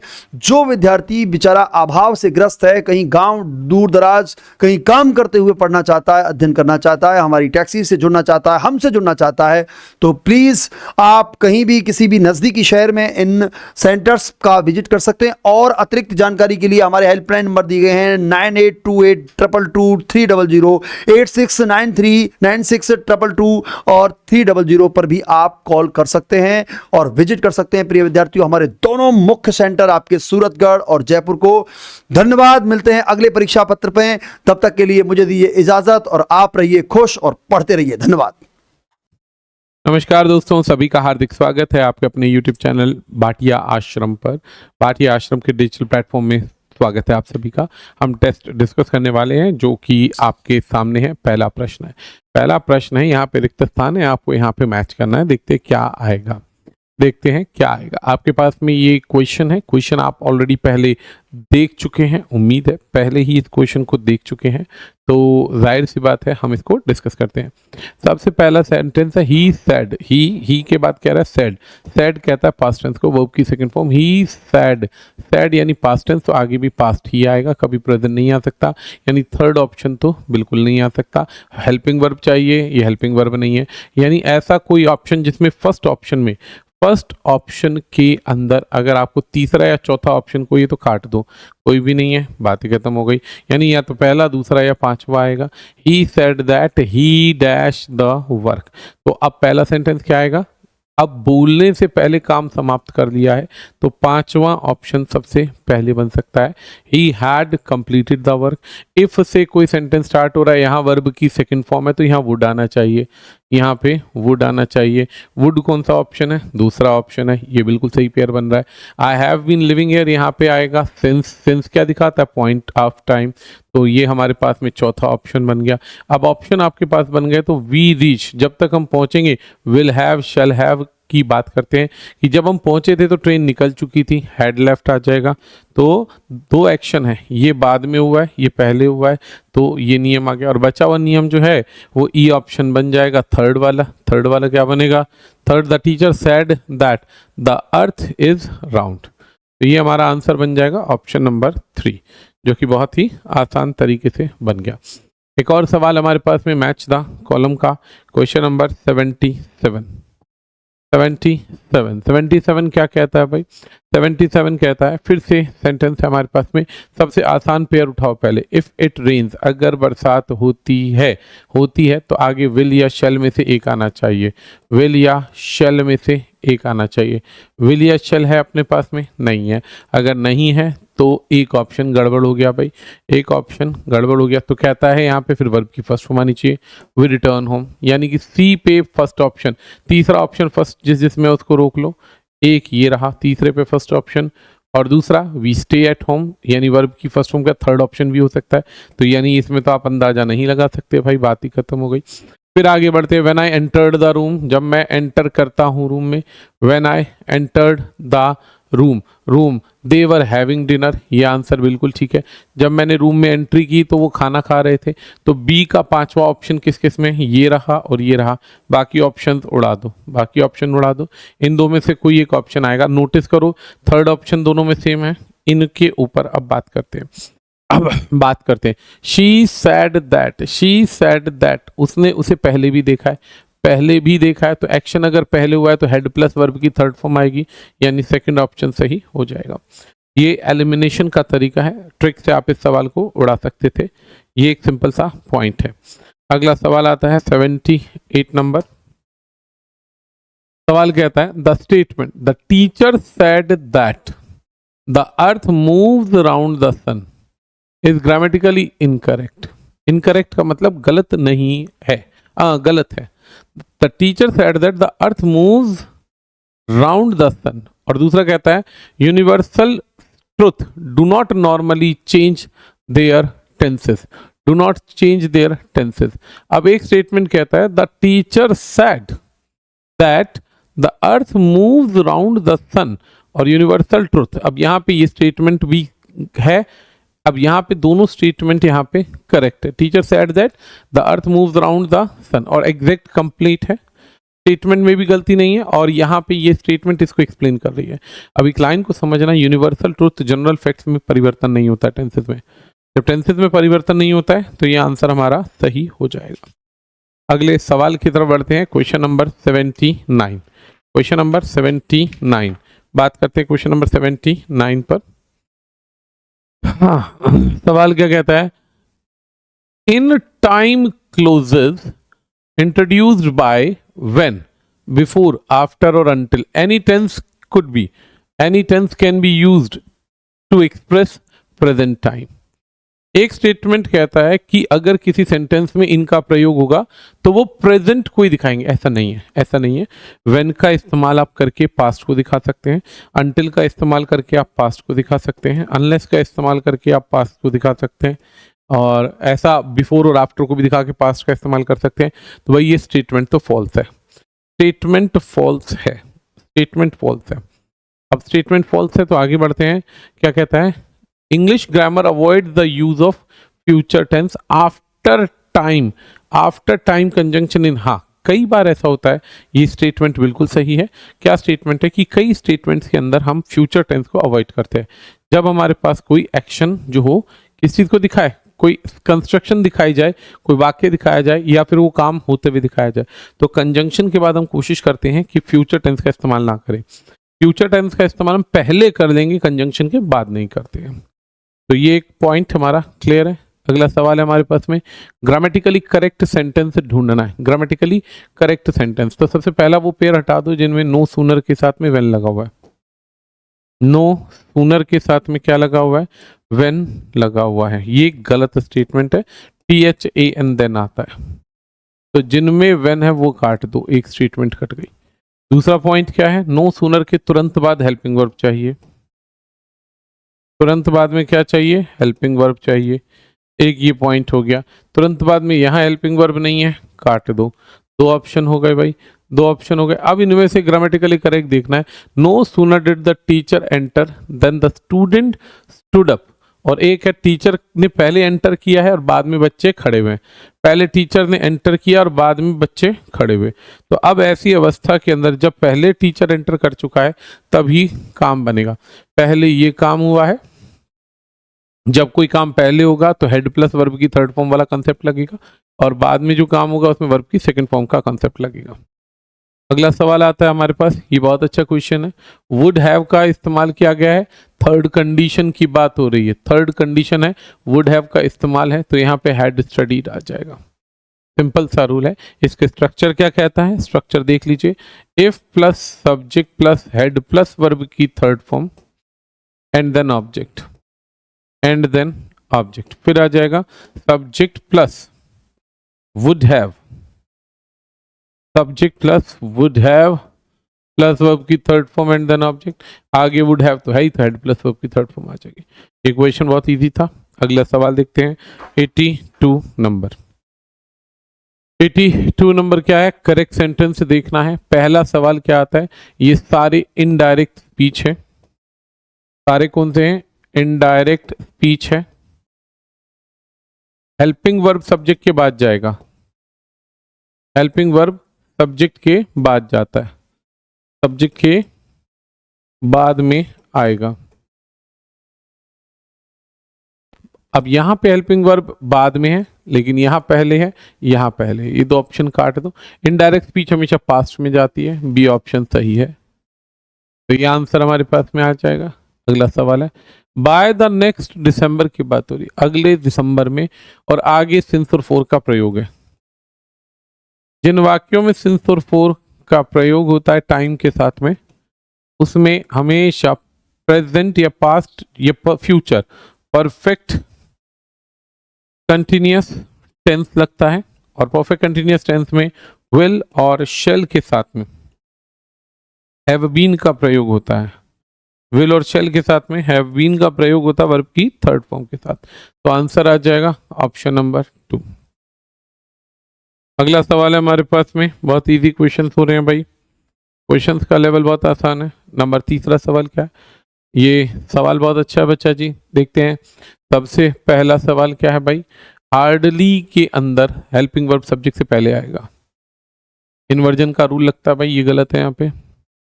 और इसमें दो एक्शन है, हार्डली वाला सेंटेंस पहले होता है, ये वाला एक्शन बाद में होता है, तो ये भी गड़बड़ है और ये भी गड़बड़ है। दो एक्शंस होते हैं, जो एक्शन पहले समाप्त होता है, जो एक्शन पहले समाप्त होगा वो एक्शन हमेशा, जो एक्शन पहले समाप्त होगा वो हमेशा इसमें जाएगा, और जो एक्शन बाद में समाप्त होगा वो जाएगा पास्ट इंडेफिनिट में। ये हमारा सिंपल सा रूल है।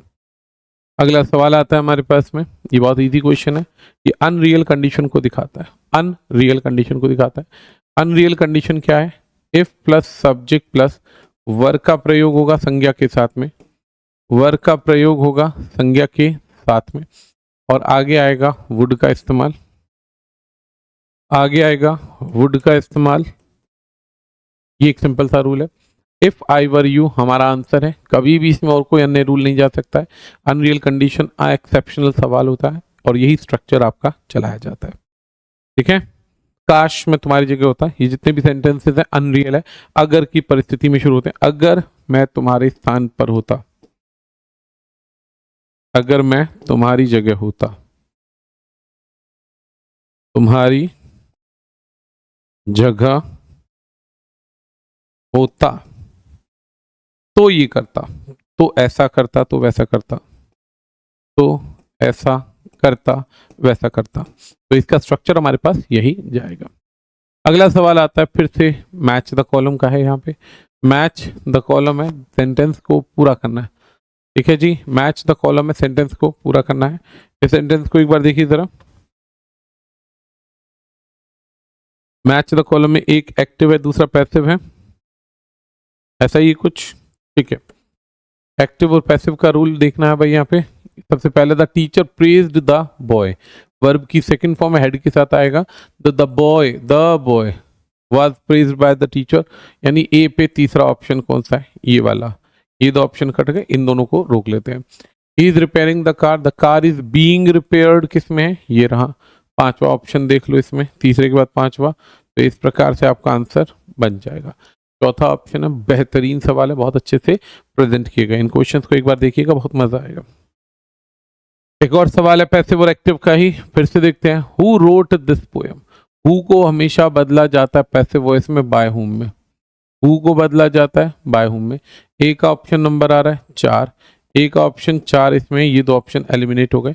जब दो ऑप्शन कट गए तो आंसर ढूंढना आसान है। ओपन द डोर, दरवाजा खोलो, दरवाजा खोलो बोला जा रहा है। अब ऐसे सवाल में लिखते हैं ना ओपन द डोर, तो इसको बदलते हैं let plus object plus be and then verb की third form. Let plus object plus be plus verb की थर्ड फॉर्म।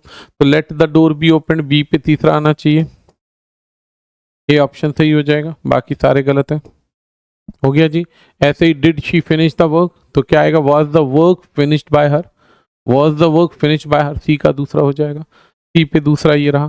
फिर आ जाएगा the manager will announce the result, the result will be announced आ जाएगा, the result will be announced by the manager. और इसके बाद में आ जाएगा नेक्स्ट क्या है? They are watching the movie, a movie is being watched आ जाएगा, एक नंबर आ जाएगा हमारे पास। इन्होंने क्या किया? इंटेरोगेटिव बना दिया, उसको इंटेरोगेटिव बना दिया बच्चा जी। हमारा आंसर ए बन जाएगा। ट्रांसफॉर्मेशन के सवाल है ये। ट्रांसफॉर्मेशन में एक्टिव का पैसिव, जरूरी नहीं हर बार एक्टिव का पैसिव बने, जरूरी नहीं है हर बार एक्टिव का पैसिव बने। ठीक है जी, चलिए बढ़ते हैं अगले सवाल 88 नंबर पर। 88 नंबर क्वेश्चन क्या कहता है, एक बार इस पर बात करते हैं। 88 नंबर क्वेश्चन है, मैच करना है कॉलम को एक्टिव वॉइस के प्रश्न है, पैसिव से मैच करना है। पैसिव से मैच करना है तो जाहिर सी बात है कुछ चीजें देखनी पड़ेंगी। सबसे पहला सवाल आपके सामने है, let him do this work. चलिए एक काम करने दीजिए, उसको एक काम करने दीजिए। एक सवाल बहुत सिंपल है, let him do the work. अब ये क्या है? पैसिव वॉइस है। अब पहला पैसिव वॉइस मैच करना है तो पहला तरीका क्या होता है?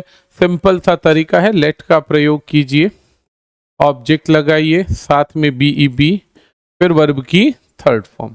कोई मिल रहा है आपको ऐसा? हाँ जी मिल रहा है। थर्ड ऑप्शन हमारे पास रोक लीजिए, बाकी दो ऑप्शन एलिमिनेट कर दीजिए। They elected him the captain, elected इधर है, इलेक्टेड ढूंढ लो किधर है, ये रहा। ये आंसर बन जाएगा पांचवा ऑप्शन, बिल्कुल ठीक है। बात सिंपल सी है। यहाँ पे ही को क्या किया? ऑब्जेक्ट के स्थान पे ले दिया, वर्ब की सेकंड फॉर्म को बदला, वाज वर्ब के साथ थर्ड फॉर्म में। ठीक है जी, आगे बढ़ते हैं। स्टॉर्म ने डैमेज कर दी बहुत सारी चीजें डैमेज कर दी। तो मैनी हाउसेस वाला ऑप्शन देख लो, फिर आ जाएगा सेकंड ऑप्शन, ये रहा, ये हमारा बन गया आंसर। बदलते हैं अगले सवाल की तरफ। अगला सवाल है रीअरेंजमेंट है फिर से, लेकिन नरेशन के सवाल हैं। ये डायरेक्ट स्पीच है, ये इनडायरेक्ट स्पीच है, ये डायरेक्ट है और ये इनडायरेक्ट है। बहुत सिंपल तरीके से हम बना लेंगे, बहुत सिंपल तरीके से देखते हैं एक बार। सबसे पहला ही सेड अल्लाह, अल्लाह कहता है दुख की बात, आई एम रियून, मैं बर्बाद हो गया। तो अल्लाह कहता है दुख के साथ, तो ये रियून्ड वाली वर्ब एक तो मैच कर लो, दूसरा कह लो आई एम का वाज हो जाएगा ही वॉज अराउंड। तो पहले से पहला मैच हो गया, तो ये एक ऑप्शन कट गया। प्लीज हेल्प मी, पहले ये हेल्प वाली वर्ब ढूंढ लो किस में है, इसमें नहीं है, इसमें नहीं है, इसमें नहीं है, इसमें है, यानी कि बी पे ऑटोमेटिकली पांचवा ऑप्शन बन रहा है। ये हमारे पास कायदे से बी ऑप्शन है, बी में ये 5 की 2 ऑप्शन है, यानी ये पहला कट गया आपके पास। फिर आगे बढ़ते हैं, यहाँ पे क्या है, डू योर ड्यूटी, अपना काम करो। अब ड्यूटी ढूंढ लो भाई, कहाँ पर मैच हो रहा है, ड्यूटी ड्यूटी ड्यूटी, ये रहा। तो अब ऐसे में सी पे चौथा ऑप्शन आपका जहां मिल रहा है, उसको उत्तर को टिक कर दो।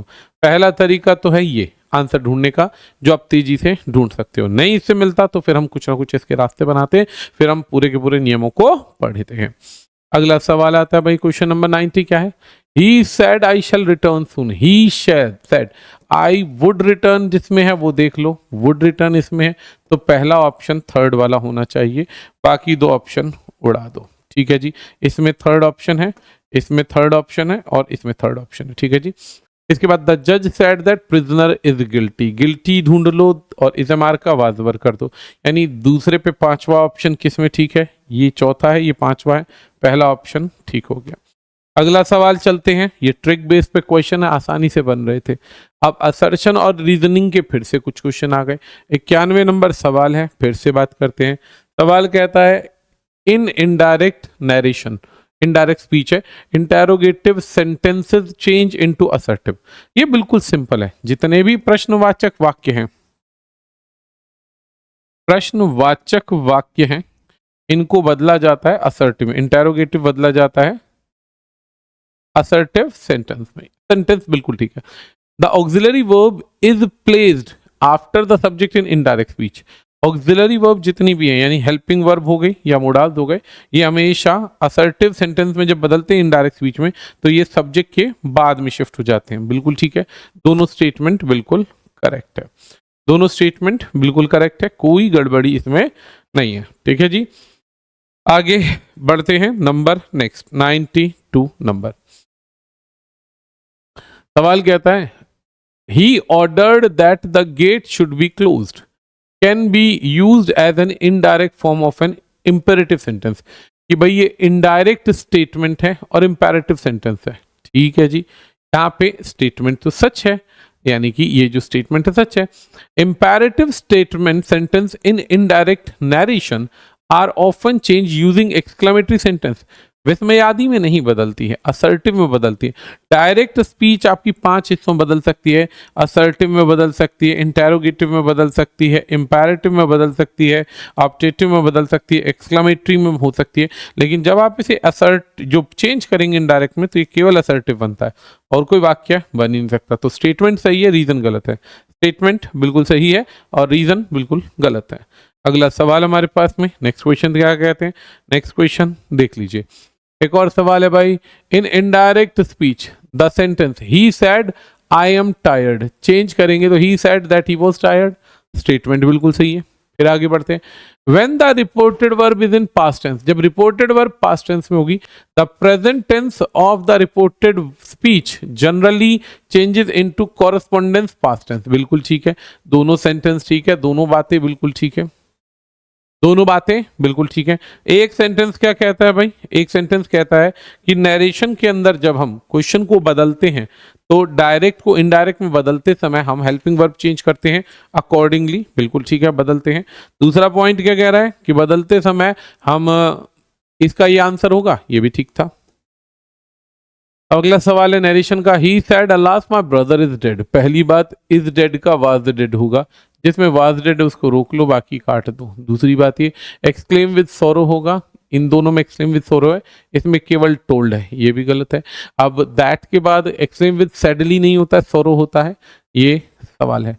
एक्सक्लेम विद सोरो, एक्सक्लेम विद जॉय, ऐसे वर्ड्स आते हैं। अगला सवाल हमारे पास में नेक्स्ट क्वेश्चन क्या है, 95 number. 95 number, the captain sad let us begin the journey. The captain sad let us begin the journey, direct speech है, इनडायरेक्ट में बदलना है। लेट वाले वाक्यों के अंदर वैसे प्रपोज का यूज किया जाता है या सजेस्टेड का यूज किया जाता है। Let us begin the journey, और अस जो होता है वी या दे में बदलता है और शुड आ जाता है। तो ऑप्शन नंबर 2 हमारा सही है। रिक्वेस्ट नहीं किया जा रहा है, असर्टिव वाक्य भी नहीं, इंपैरेटिव है, ऑर्डर नहीं कर रहा है वो, ठीक है जी। लेटर्स का मतलब सजेशन देने की फ्रेम होती है, और सजेशन देने की जब बात आती है तो ऑटोमेटिकली यही नियम फॉलो किया जाता है। एवरीबडी अप्रिशिएट हिज ऑनेस्टी, हर कोई व्यक्ति उसकी ऑनेस्टी को अप्रिशिएट कर रहा है। सारे के सारे क्वेश्चन इंटेरोगेटिव में है। सबसे पहला बात, जब भी कोई सवाल ऐसा आता है और इंटेरोगेटिव में बदलना है तो वर्ब की सेकंड फॉर्म यूज है, तो डिड वाले सवाल ठीक होंगे, बाकी सवाल गलत हो जाएंगे। डिड वाले सवाल ठीक होंगे, बाकी वाले गलत हो जाएंगे। अब कहता है एवरीबडी अप्रिशिएट हिज ऑनेस्टी। अब इधर क्या है, did nobody appreciate his honesty, और एक कहता है did everybody not appreciate his honesty. पहली बात याद रखना, अर्थ नहीं बदलना चाहिए। पहली बात याद रखना है, जब भी आप ट्रांसफॉर्मेशन करते हैं तो अर्थ नहीं बदलना चाहिए। तो यहाँ पे एक सवाल तो ये हो सकता है, दूसरा सवाल क्या है भाई, Who did not appreciate his honesty, ये भी सही है। अब कायदे से 2 ऑप्शन सही है, कायदे से 2 ऑप्शन सही है, ये भी सही है और ये भी सही है। अब ऐसी अवस्था में ठीक किसको माने, अब सवाल है आपका, अगर आपके पास में ऐसी अवस्था है जब दोनों सवाल ठीक है, दोनों सवाल ठीक है, तो आप क्या करना है, आप 4th ऑप्शन को यानी WH वर्ड को पिक कर सकते हैं। दोनों ठीक थे, लेकिन क्योंकि WH वर्ड से ज्यादा अच्छा बेटर ऑप्शन बन रहा है तो आप उसी को बनाएंगे, ठीक है। यूनिवर्सल स्टेटमेंट जो होती है एवरीबडी, वो जो है उसे इंटेरोगेटिव नेगेटिव में बदला जाता है। 97 नंबर, एज सून एज से कोई वाक्य शुरू होता है कोई, तो ट्रांसफॉर्मेशन के समय हम नो सूनर वाला आंसर पिक करते, नो सूनर वाला आंसर पिक करते और आगे आना चाहिए देन। अगर ऐसा है तो ये आंसर हमारा सही हो जाएगा। बाकी कोई परिवर्तन नहीं है, कोई कुछ नहीं, सिर्फ इतना ही एक छोटा सा रूल है, ये याद कर लीजिए। 98 नंबर है, it is a very beautiful night. अगर आगे संज्ञा है तो व्हाट से शुरू होगा, what a beautiful night it is होना चाहिए, what a beautiful night it is होना चाहिए। अगर संज्ञा का प्रयोग दिया गया है विस्मयादि बोधक के अंदर और चेंज करना है, संज्ञा का प्रयोग है विस्मयादि में, चेंज करना है तो वट का प्रयोग होगा। और संज्ञा नहीं है केवल विशेषण है, संज्ञा नहीं है केवल विशेषण है, तो आप यूज कर सकते हैं केवल हाउ का। अगला सवाल है यहाँ पे क्या है, ट्रांसफॉर्मेशन है, कहता है how foolish I have been, मैं कितना बड़ा मूर्ख बना रहा, तो I have been very foolish, very. How तब हम रिएक्ट करते हैं, हाउ का प्रयोग तब करते हैं जब बहुत ज्यादा तारीफ की बात की जाती है। हाउ कितना बड़ा, तो कितना बड़े को बहुत में चेंज किया जाता है।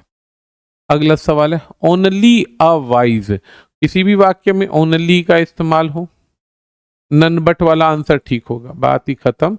ये कुछ रूल्स हैं, इनको पहचान कर लो। नन बट वाला है, आगे पढ़ना ही नहीं है, आगे पढ़ना ही नहीं है। ओनली का इस्तेमाल होता है केवल यही, और नन बट का मतलब होता है इसके अलावा कोई नहीं, इसके अलावा कोई भी नहीं। तो आंसर देखते ही हमारे मिल जाएंगे। क्लियर है ये बात, उम्मीद है समझ गए होंगे। अगला सवाल, nobody can deny the importance of education. Interrogative में बदलना क्योंकि सारे वही हैं।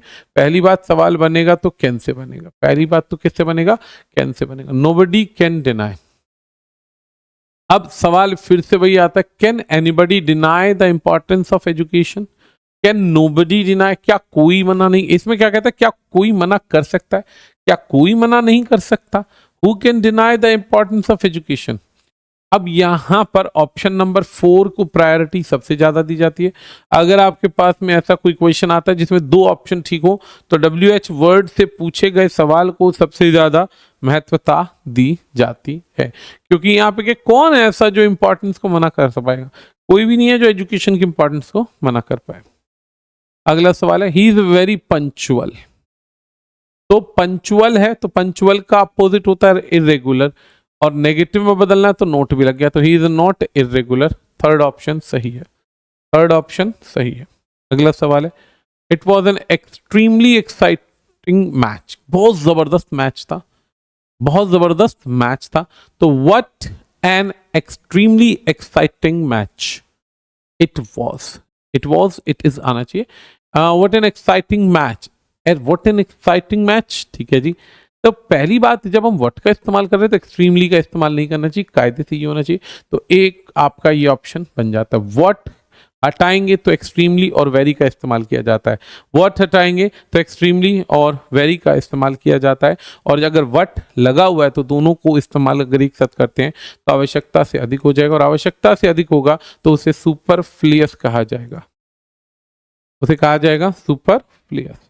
अगला सवाल है, What a terrible storm it was. It was a very terrible storm. ये सेम एज इट इज आ जाएगा, what को हटा के very लग जाएगा। ये आंसर बहुत आसान है, आज की क्वेश्चन जितने भी हैं लगभग हम कई बार टेस्ट दे चुके हैं ना सारे बच्चे, तो इसको आसानी से आ जाएगा।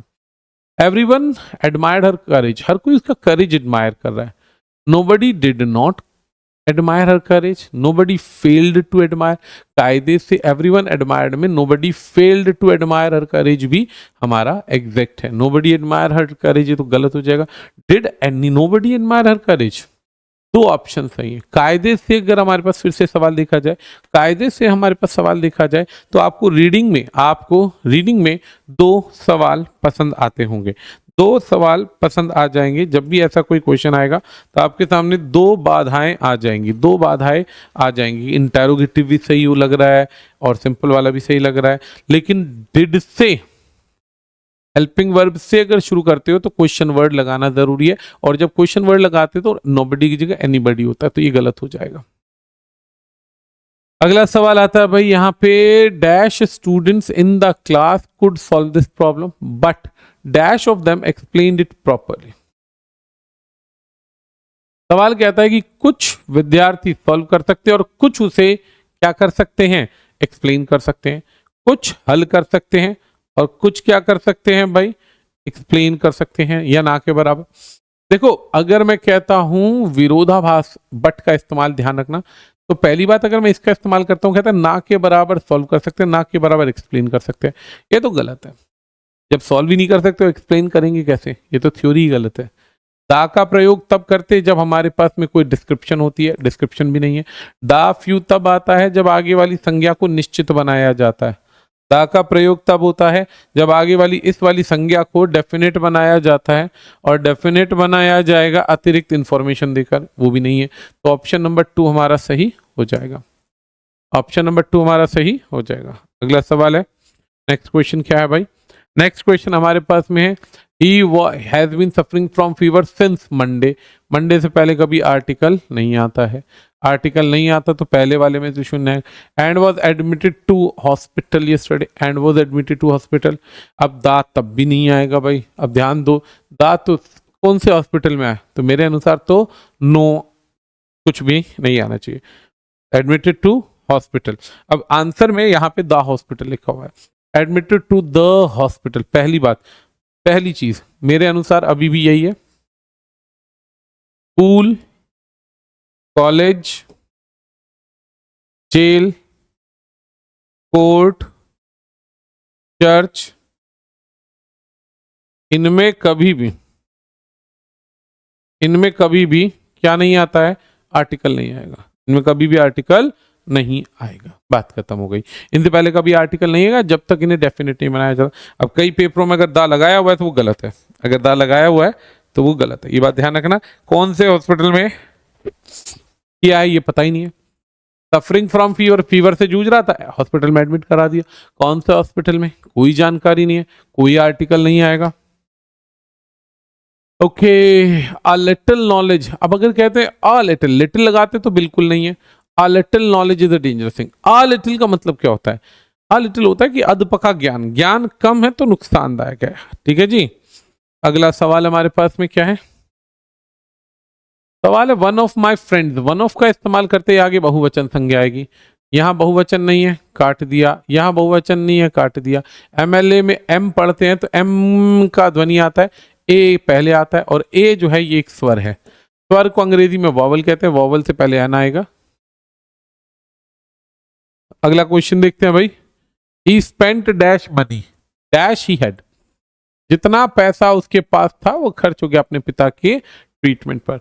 ये वाली संज्ञा है और इसकी जानकारी दे रखी है तो द लिटिल आ जाएगा। अगला सवाल है भाई, ये बहुत आसान सवाल है, इसको करना हो तो समझ लो। जिन विशेषणों का अंत IOR पर हो जाता है, जिन विशेषणों का अंत IOR पर हो जाता है उनके बाद में हमेशा टू का प्रयोग होता है। Senior, junior, inferior, interior, posterior, prior, prefer, preferable, इनके बाद हमेशा टू आता है। तो टू अगर है तो आंसर सही है, अदरवाइज गलत है।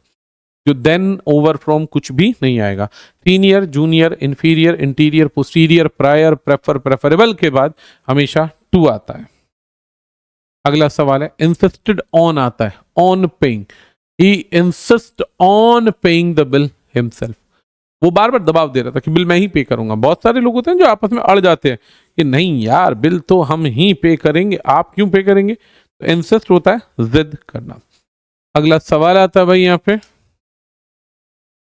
The trial was trembling. Trembling क्या होता है, कांप रहा था। किस वजह से कांप रहा था, फियर, डर से कांप रहा था।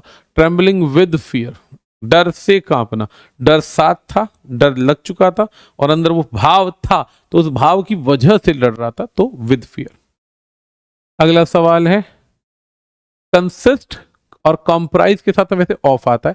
The committee consist of 5 members, 5 लोगों को मिलाकर एक कमिटी बनी हुई है। अगला सवाल है, शी इज एडिक्टेड। एडिक्टेड के साथ टू आता है। एडिक्टेड होता है यूज्ड टू का सिनोनियम, यूज्ड टू का समान रूप है और एडिक्टेड के साथ टू आता है क्योंकि उसे भी आदि दिखाना कहते हैं। उसे आदत है, उसे आदत है किस चीज के लिए, उसे आदत है, किस चीज की आदत है भाई, आदत है, उसे आदत है, किस चीज की आदत है भाई, आदत है जुआ खेलने की। अगला सवाल है, ये सवाल देखते हैं, क्या तुम मेरी सहायता करोगे, करोगे, भविष्य टेंस, भविष्य टेंस के लिए विल का प्रयोग होता है।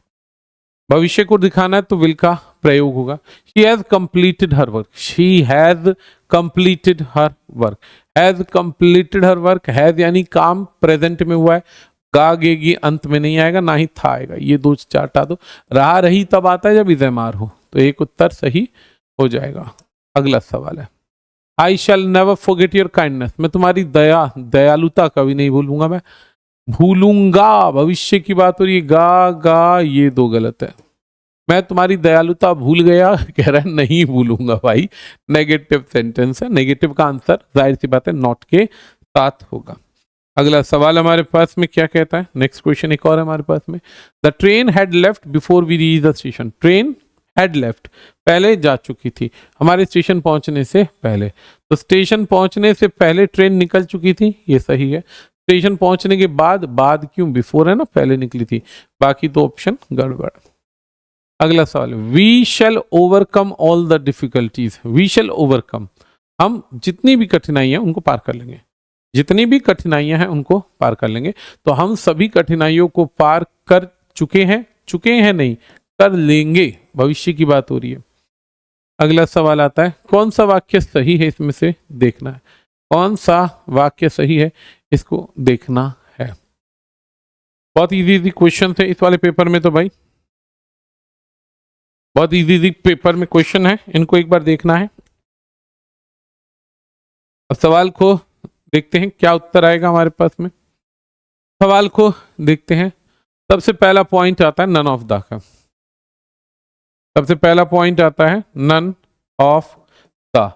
आगे अगर अनकाउंटेबल नाउन है तो किसी भी अवस्था में वर्ब प्लूरल नहीं हो सकती है, ये बात याद रखना। इनमें से कोई भी नहीं, और इनमें से कोई भी नहीं तो ये वाज एक वचन है, बाकी सारी बहुवचन है। वर्ब प्लूरल है, हैज सिंगुलर, हैव प्लूरल और इज सिंगुलर, आर प्लूरल। अगला सवाल, द पोइट एंड फिलोसोफर, कितनी बार आर्टिकल लगा हुआ है, एक बार आर्टिकल लगा है। अगर सिंगल आर्टिकल है तो इज आना चाहिए, डबल आर्टिकल है तो आर आना चाहिए, ये सही है। डबल आर्टिकल है तो आर आना चाहिए। याद रखिएगा, यदि दो संज्ञाओं को सिंगल आर्टिकल से जोड़ा जाता है तो सदैव सिंगुलर वर्ब का प्रयोग होगा। अगला सवाल फिर से आता है हमारे पास, काफी सारी किताबों में से एक की बात की जा रही, किताब एक है तो एक किताब है ना तो वाज आएगा। एक किताब है, किताबें बहुत सारी, उनमें से एक किताब गायब है लाइब्रेरी में से तो इज आएगा। अगला सवाल हमारे पास में क्या है, द कैटल, कैटल प्लूरल होता है बच्चा जी, मवेशी और पशुओं को बोला जाता है, कैटल प्लूरल होता है, संज्ञा पर आधारित सवाल है तो ये हमेशा प्लूरल वर्ब लेगा, ये बात याद रखिएगा। तो the cattle are grazing in the field. अगला सवाल है हमारे पास, much of the houses, much uncountable होता है, सिंगुलर नहीं, और मैनी होता है countable. Many of the houses were damaged in the storm. Houses यदि काउंटेबल है तो मैनी नहीं आएगा। हाउसेज, हाउसेज होता है जिन्हें गिन सकते हैं, घरों को गिना जा सकता है, और यदि उन्हें गिना जा सकता है तो मैनी का प्रयोग होगा, मच का प्रयोग नहीं होगा। क्लियर है बात? आगे देखते हैं। यू मस्ट स्टार्ट नाउ, तुम्हें अभी स्टार्ट करना पड़ेगा, नहीं तो ट्रेन निकल जाएगी। You must start now otherwise, otherwise you will miss the train, you will miss the train, भविष्य में मिस कर दोगे। ठीक है, क्लियर है? एक बार इस क्वेश्चन को देखिए, आगे बढ़ते हैं। करेक्ट सेंटेंस देखना है भाई, चलो जी ठीक है, वही वाला पेयर है, नो सूनर से वाक्य की शुरुआत है, देन आना चाहिए, देन नहीं आ रहा है, THAN आना चाहिए।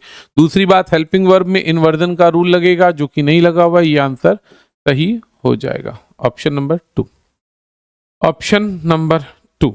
नेक्स्ट क्वेश्चन हमारा, ही कुड नॉट सक्सीड, वो सक्सीड ही नहीं हो सकता, डैश हिज सिंसियर एफर्ट, बहुत मेहनत कर रहा है उसके बाद भी सक्सीड नहीं हो सकता, बावजूद इसके उसने मेहनत करी, बहुत मेहनत करी, फिर भी वो सक्सीड नहीं हो सकता। ये बहुत अच्छा सवाल है भाई, मेहनत तो कर रहा है, मेहनत करने के बावजूद कोई सक्सीड नहीं हो रहा, वैसे तो बहुत पीड़ाजनक बात होती है, लेकिन ऐसे में हम यूज कर सकते हैं, क्या यूज कर सकते हैं, इन स्पाइट ऑफ, क्या यूज कर सकते हैं, in spite of, in spite of his sincere efforts. अब सवाल है हमारे पास में, कार्यवाही को अंग्रेजी में क्या कहते हैं? बहुत अच्छा सवाल है, कार्यवाही को अंग्रेजी में क्या कहते हैं? कार्यवाही को अंग्रेजी में क्या कहते हैं भाई, जल्दी से देखिएगा, कार्यवाही को अंग्रेजी में क्या कहते हैं? सवाल बहुत सिंपल है, कार्यवाही को अंग्रेजी में प्रोसीडिंग्स कहते हैं। क्या कहते हैं?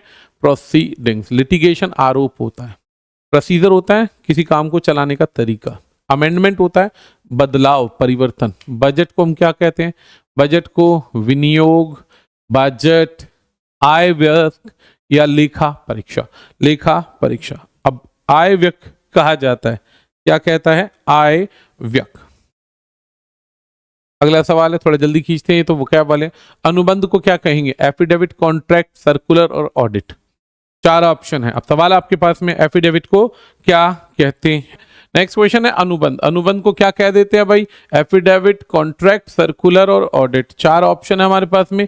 एफिडेविट को क्या किसको कहते हैं? अनुबंध को क्या कहते हैं? तो अनुबंध होता है दोनों को रोक के रखने का तरीका, उसे कॉन्ट्रैक्ट कह देते हैं, उसे कह देते हैं कॉन्ट्रैक्ट। चलो जी आगे बढ़ते हैं, अगला सवाल क्या है? लेखा परीक्षा क्या होती है? लेखा परीक्षा, 4 ऑप्शन है आपके पास में। लेखा परीक्षा को क्या कहेंगे? लेखा परीक्षा आपकी होती है ऑडिट। अगला सवाल है, यहाँ पे कॉम्प्रिहेंशन है, इसको पढ़ते हैं। चलो जी, द वर्ल्ड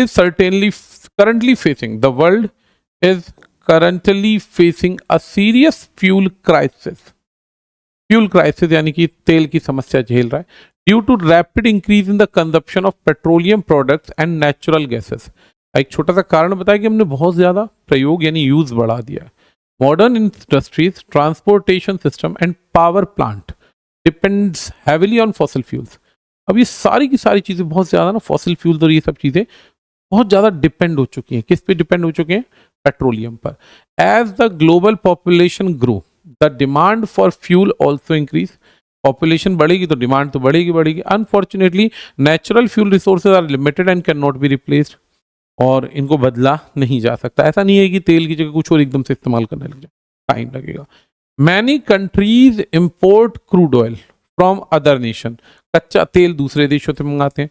फ्यूल प्राइस जो है वो ऑब्वियसली इंटरनेशनली लेवल में बढ़ते जा रहे हैं। ट्रांसपोर्टेशन, प्रोडक्शन की कॉस्ट फिर बढ़ जाता है रेट। अब नॉर्मली रिजल्ट क्या निकलता है? Prices of daily commodities increase, creating economic problem for common people. सामान लाना ले जाना एक कठिनाई का पार्ट बन जाता है और बहुत महंगा पड़ता है। पुअर कंट्रीज जो है सफर करते हैं, क्योंकि वो ऑब्वियसली वो इतना महंगा फ्यूल इंपोर्ट नहीं कर सकते, अफोर्ड नहीं कर सकते हैं। एनवायरनमेंट में पॉल्यूशन बढ़ता वो एक और बड़ी समस्या है। जितना ज़्यादा फ्यूल कंजम्पशन होगा तो जितना ज़्यादा फ्यूल को फूका जाएगा हार्मफुल गैसेस निकलेंगी एटमॉस्फेयर में और ग्लोबल वार्मिंग होगी वो अलग होगी, क्लाइमेट बदलेंगे। साइंटिस्ट और जितने भी एनवायरमेंटलिस्ट वो एनकरेज करें सरकारों को कि रिन्यूएबल रिसोर्सेज पर ध्यान दो, जैसे सोलर एनर्जी हो गया, हाइड्रो इलेक्ट्रिसिटी हो गया, विंड पावर हो गया, इस पर फोकस करो ताकि पॉल्यूशन को रोका जा सके। अगर ओवरकम करना है फ्यूल प्राइसेस को तो लोगों को अवॉइड करना पड़ेगा गाड़ी का इस्तेमाल, इलेक्ट्रिसिटी इस्तेमाल करनी कम बचत करनी पड़ेगी, क्लीन एनर्जी को ध्यान देना पड़ेगा। इंटरनेशनल कोऑपरेशन बहुत ज़्यादा ज़रूरी है। साइंटिफिक इनोवेशन जो होती है वो मदद करेगी sustainable future of the world. बहुत इजी कॉम्प्रिहेंशन है भाई, कॉम्प्रिहेंशन आसान है तो जाहिर सी बात है क्वेश्चन आंसर्स भी देख लेते हैं। पहला क्वेश्चन क्या है, मेन कोज क्या है भाई फ्यूल का, कि हम ज़रूरत से ज़्यादा इसका प्रयोग कर रहे हैं, आबादी बढ़ती जा रही है, लगे पड़े हैं हम इसका इस्तेमाल करने के लिए। अगला सवाल क्या है, why do poor country suffer more during fuel crisis, क्यों? क्योंकि वो अफोर्ड ही नहीं कर सकते हैं, क्योंकि वो अफोर्ड ही नहीं कर सकते हैं, फ्यूल इतना महंगा है कि भैया परेशान हो रहे हैं। अगला सवाल क्या है, which of the following is suggested as a renewable resource, कौन सी चीज़ है जो रिन्यूएबल है? सबसे पहले तो भाई यही है सोलर एनर्जी, बाकी तो रिन्यू की नहीं जा सकती। अगला सवाल क्या है, what is the major environmental effect of burning fossil fuel, क्या एनवायरमेंट पे इसका बुरा असर पड़ रहा है? ग्लोबल वार्मिंग बढ़ रही है भाई, सीधी सी बात है। Which step can help reduce fuel crisis, कौन सा स्टेप मदद कर सकता है भाई? यूज करो व्हीकल ओनली व्हेन नेसेसरी, एक तो फायदा यही हो जाएगा, बाकी तो कोई ऑप्शन है ही नहीं। अगला सवाल आता है, सावधान के लिए एक वर्ड आता है कॉशियस, इसको एक बहुत सिंपल तरीके से पढ़ सकते हैं। अगला सवाल है, जेनरियस कहते हैं दयावान को, ये भी हमारे पास आसान शब्द है। इसके बाद अगले वर्ड का कहें तो डिलिजेंट कहते हैं बहुत मेहनती को, हार्ड वर्किंग को। ये बहुत इजी वर्ड है, हालांकि पेपर में इतने आसान आते नहीं है, बट ठीक है अगर दिए तो हमें बताने पड़ेंगे। ऐसा व्यक्ति जो डिक्शनरी बनाता हो उसको हम लेक्सिकोग्राफर कहते हैं।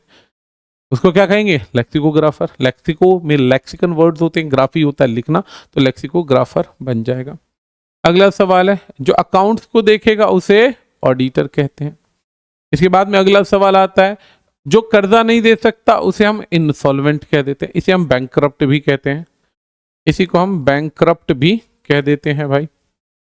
अगला सवाल आता है, please dash your signature at the bottom of the page, sign कर दो भाई पेज के अंत में, साइन कर दो पेज के अंत में, बहुत ही आसान वर्ड है। तो प्लीज साइन, हस्ताक्षर करने हैं। The company decided to dash a new policy next month. Improvise कह सकते हैं, थोपना, अडेप्ट तो नहीं हो सकता, अडॉप्ट भी नहीं, एडजस्ट भी नहीं। इम्प्रोवाइज कहते हैं कि किसी भी नियम को इम्प्रोवाइज करना, सुधार करना, सुधार करने के साथ साथ हम क्या करेंगे, उसमें लागू करेंगे। लेकिन अब क्या है, पॉलिसी को अगले महीने से धारण करना, सुधार नहीं करना है, न्यू पॉलिसी है, धारण करनी है तो अडॉप्ट हो जाएगा। अगला सवाल आता है, which of the following is main purpose of an official letter. Official letter का पर्पज क्या होता है? एडमिनिस्ट्रेटिव कम्युनिकेशन, पर्सनल कम्युनिकेशन नहीं होता है, सिर्फ उनसे बातचीत की जा सकती है, वो भी तब जब जरूरी हो। Which part of an official letter contain the subject matter briefly, कौन सा पार्ट होता है इसमें सब्जेक्ट मैटर की बात की जाती है? तो सब्जेक्ट लाइन नहीं हो सकता और कोई तो वर्ड नहीं हो सकता है। अगला वर्ड है, विच ऑफ द फॉलोइंग, एक मिनट रुक जाइए, हाँ जी, which of the following is essential of a tender. Tender के अंदर तो भैया आप बिड्स को बुलाते हो, कोटेशन को बुलाते हो, भाई रेट लगाओ और आकर काम दो हमें। आगे बढ़ते हैं, सर्कुलर कब यूज होता है? सर्कुलर कब यूज होता है? Communicate information to many people simultaneously, एक सिंपल सा आंसर है, ज्यादातर लोगों को जानकारी देनी है एक ही बारे में। और what is generally mention at the end of a tender, tender के अंत में क्या लिखा जाता है? टेंडर के अंत में क्या लिखा जाता है? एक सबसे इंपॉर्टेंट पार्ट है, टेंडर के अंत में क्या लिखेंगे हम लोग? तो टेंडर के अंत में हम लिखते हैं लास्ट डेट, ये सबमिशन कब करना, last date of the submission. Point clear है? तो आज का पार्ट हमारे यहाँ पे समाप्त होता है, मिलेंगे नेक्स्ट क्लास में। बने रहने के लिए बहुत बहुत शुक्रिया, धन्यवाद।